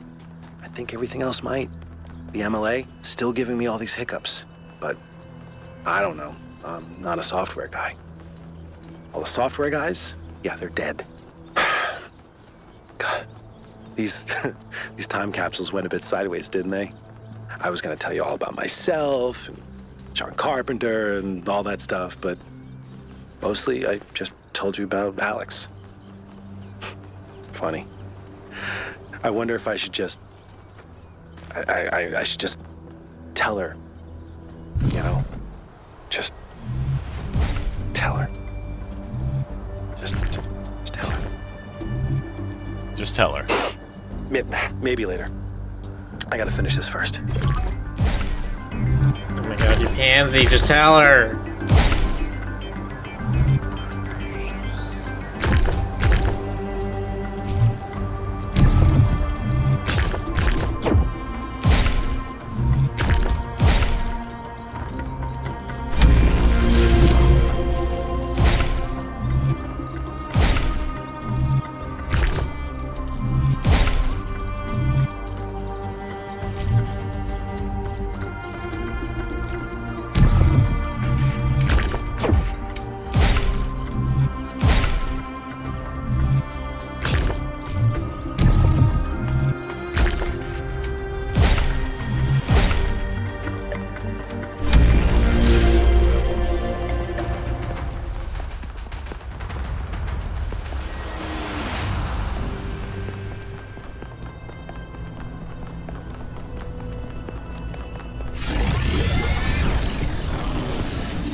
You have heard the myths of gods and titans. But as you approach the end of your journey, I will tell you the truth that all men fear. The truth that neither Pandora nor the Sphinx will face. There are no gods, son of man. There are no titans, no heroes to save you, no divine judge to weigh your soul against a feather. Nature has no will, and she is not your mother. There is only you, and the spark of the sublime that is your mind. As for myself, I never brought the flame to humankind as the stories tell. I only showed you where it was within yourselves.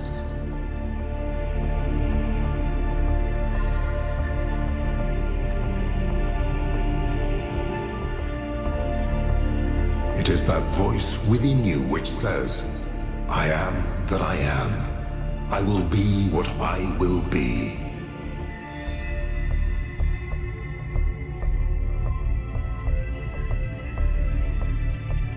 Yes, this is your duty. Your friend Byron understands this. As you freed me, so I will help you free your friend. When you are within Olympus, follow my signs.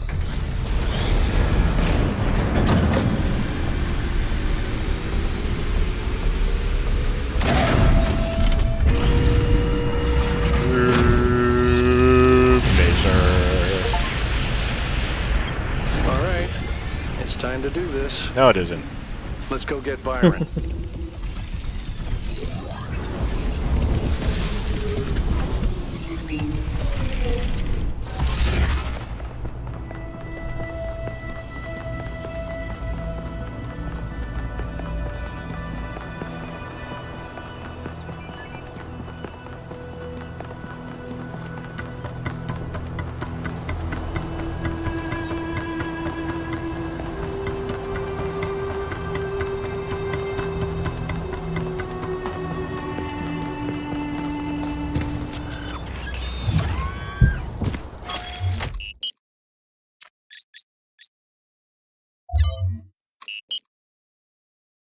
Time to start all over.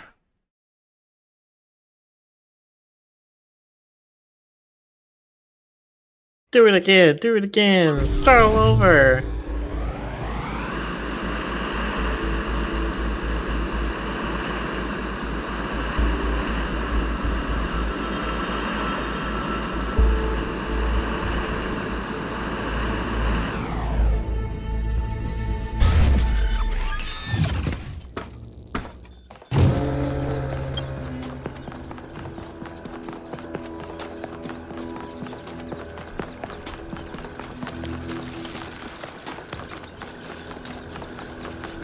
Here we are back in the first area.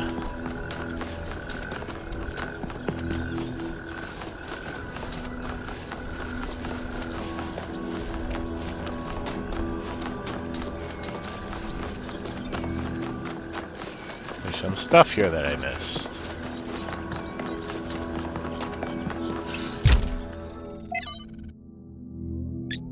Yeah, I completely missed this. I didn't even know who Lifthorsir was.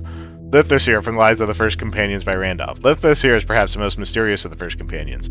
A wanderer and mystic by nature, he would venture far from New Jerusalem on his own, recording his thoughts as he explored harsh and distant lands. These recordings garnered him a group of devoted followers to whom he tried to impart his wisdom. In the troubled time following the founder's disappearance, Lifthorsir and his disciples set out on a journey to reach the opposite end of the world by foot. They have not been heard from since. Okay, that makes more sense. There is a pleasure in arriving on this island. The pleasure of being the first to step foot here in hundreds of years. It is a genuine pleasure, and yet it is also banal. My presence here is of no more significance than that of every other animal. These rocks do not care who walks here, and the millennia between the presence of our ancestors and my brief journey are nothing to them. But even putting it this way is wrong. It is not that the rocks do not care. It is that in some sense they do not exist. I may stand in awe of the cliffs on the southern coast, but the cliffs cannot look back at me with contempt. They cannot do anything at all.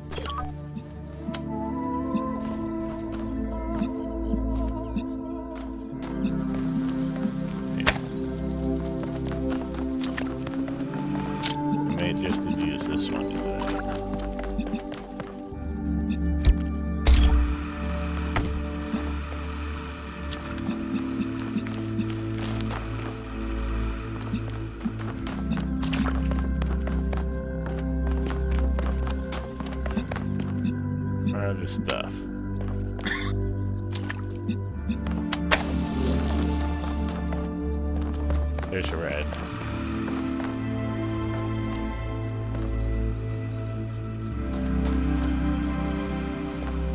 Gotta get the red to it.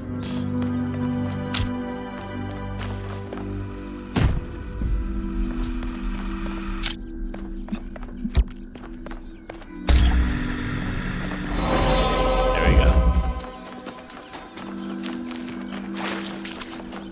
Huzzah. Star 1. Horses are broken, not taught. That is the way of humankind.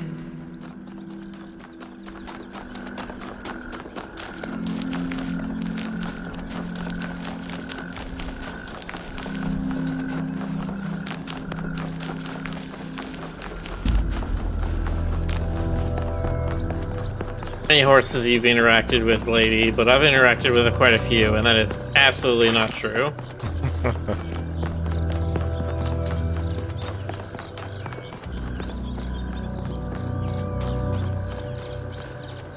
The other one.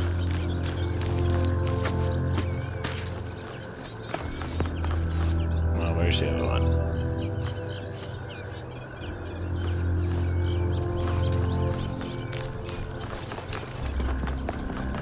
I see that, but isn't that just pointing back to the Pandora one?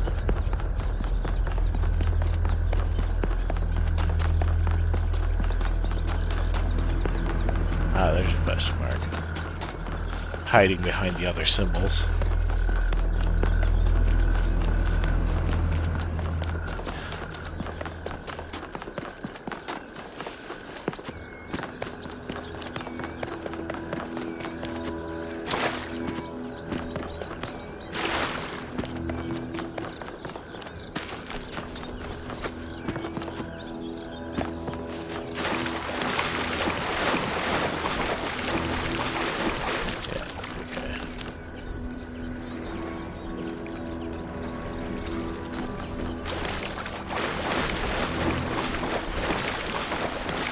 Where is it?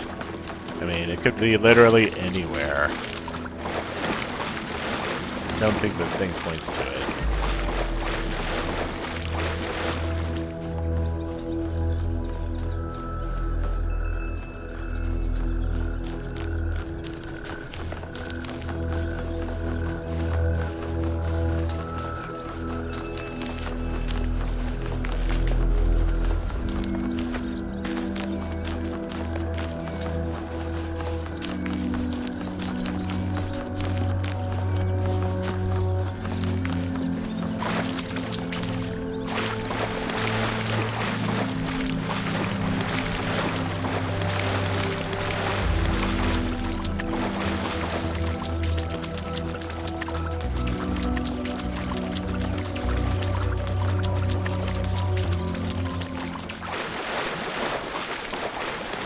Gonna wade in the water.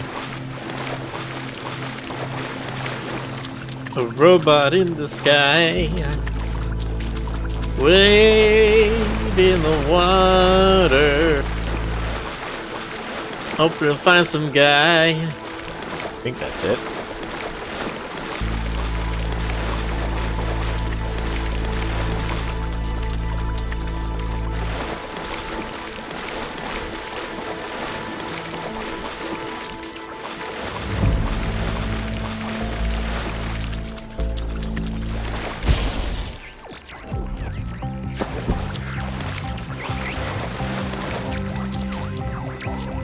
Time to give chase.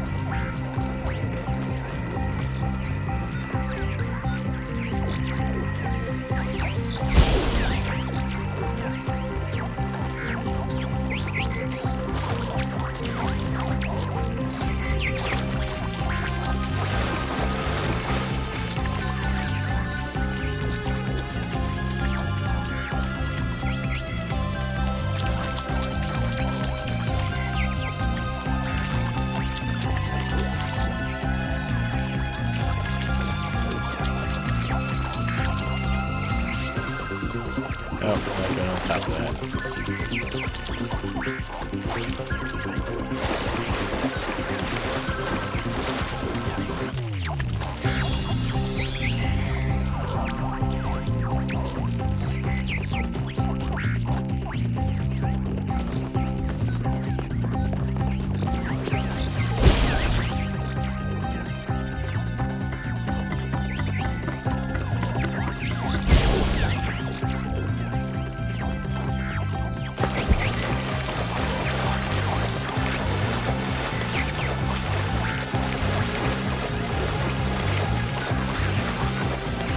midnight.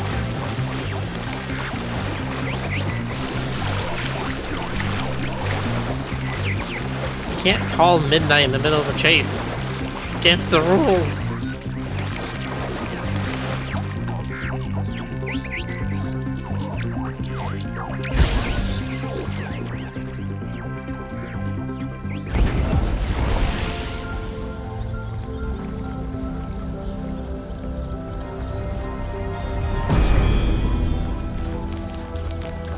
Paradise cannot be found.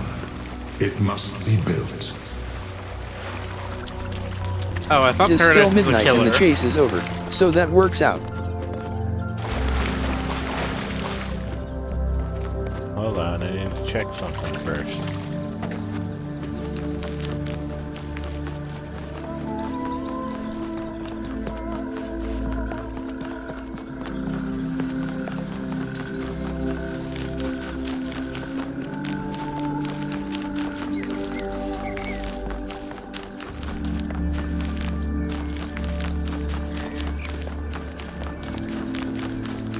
Which direction am I going?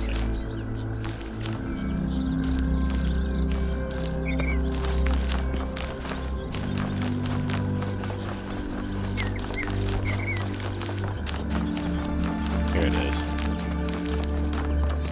This does not open yet. It is missing one thing. What is that thing? Guess it's one triangle, so one of the, You need to complete the story first, I think. Ah, okay. So, can you complete the story and then keep playing in order to extra complete the story? Because it worked differently in Talos 1. I mean, there's only one way to find out, right? Can you make a manual save file and say point of no return or something? I don't know. I don't know if there's a point Guess of no so. return. The 4 triangles must be the megastructure. I mean, that's certainly a possibility.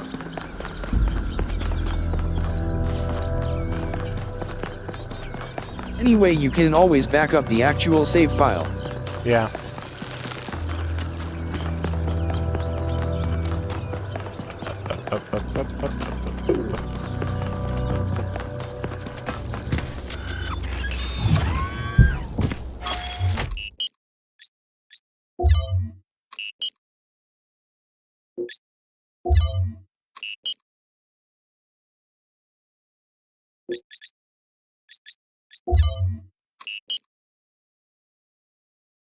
And you get both stars there. But we will do that next time. So it says Midnight Miller. What? Why are you telling me?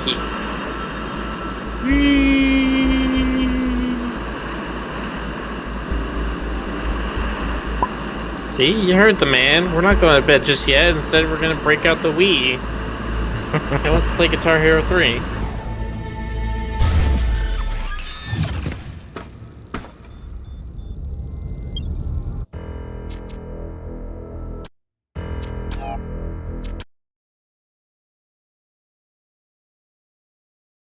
Alrighty then. Do we have raid? Do we have raid?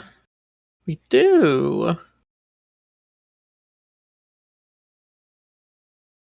We could raid either Duper or we could raid Desert Bus.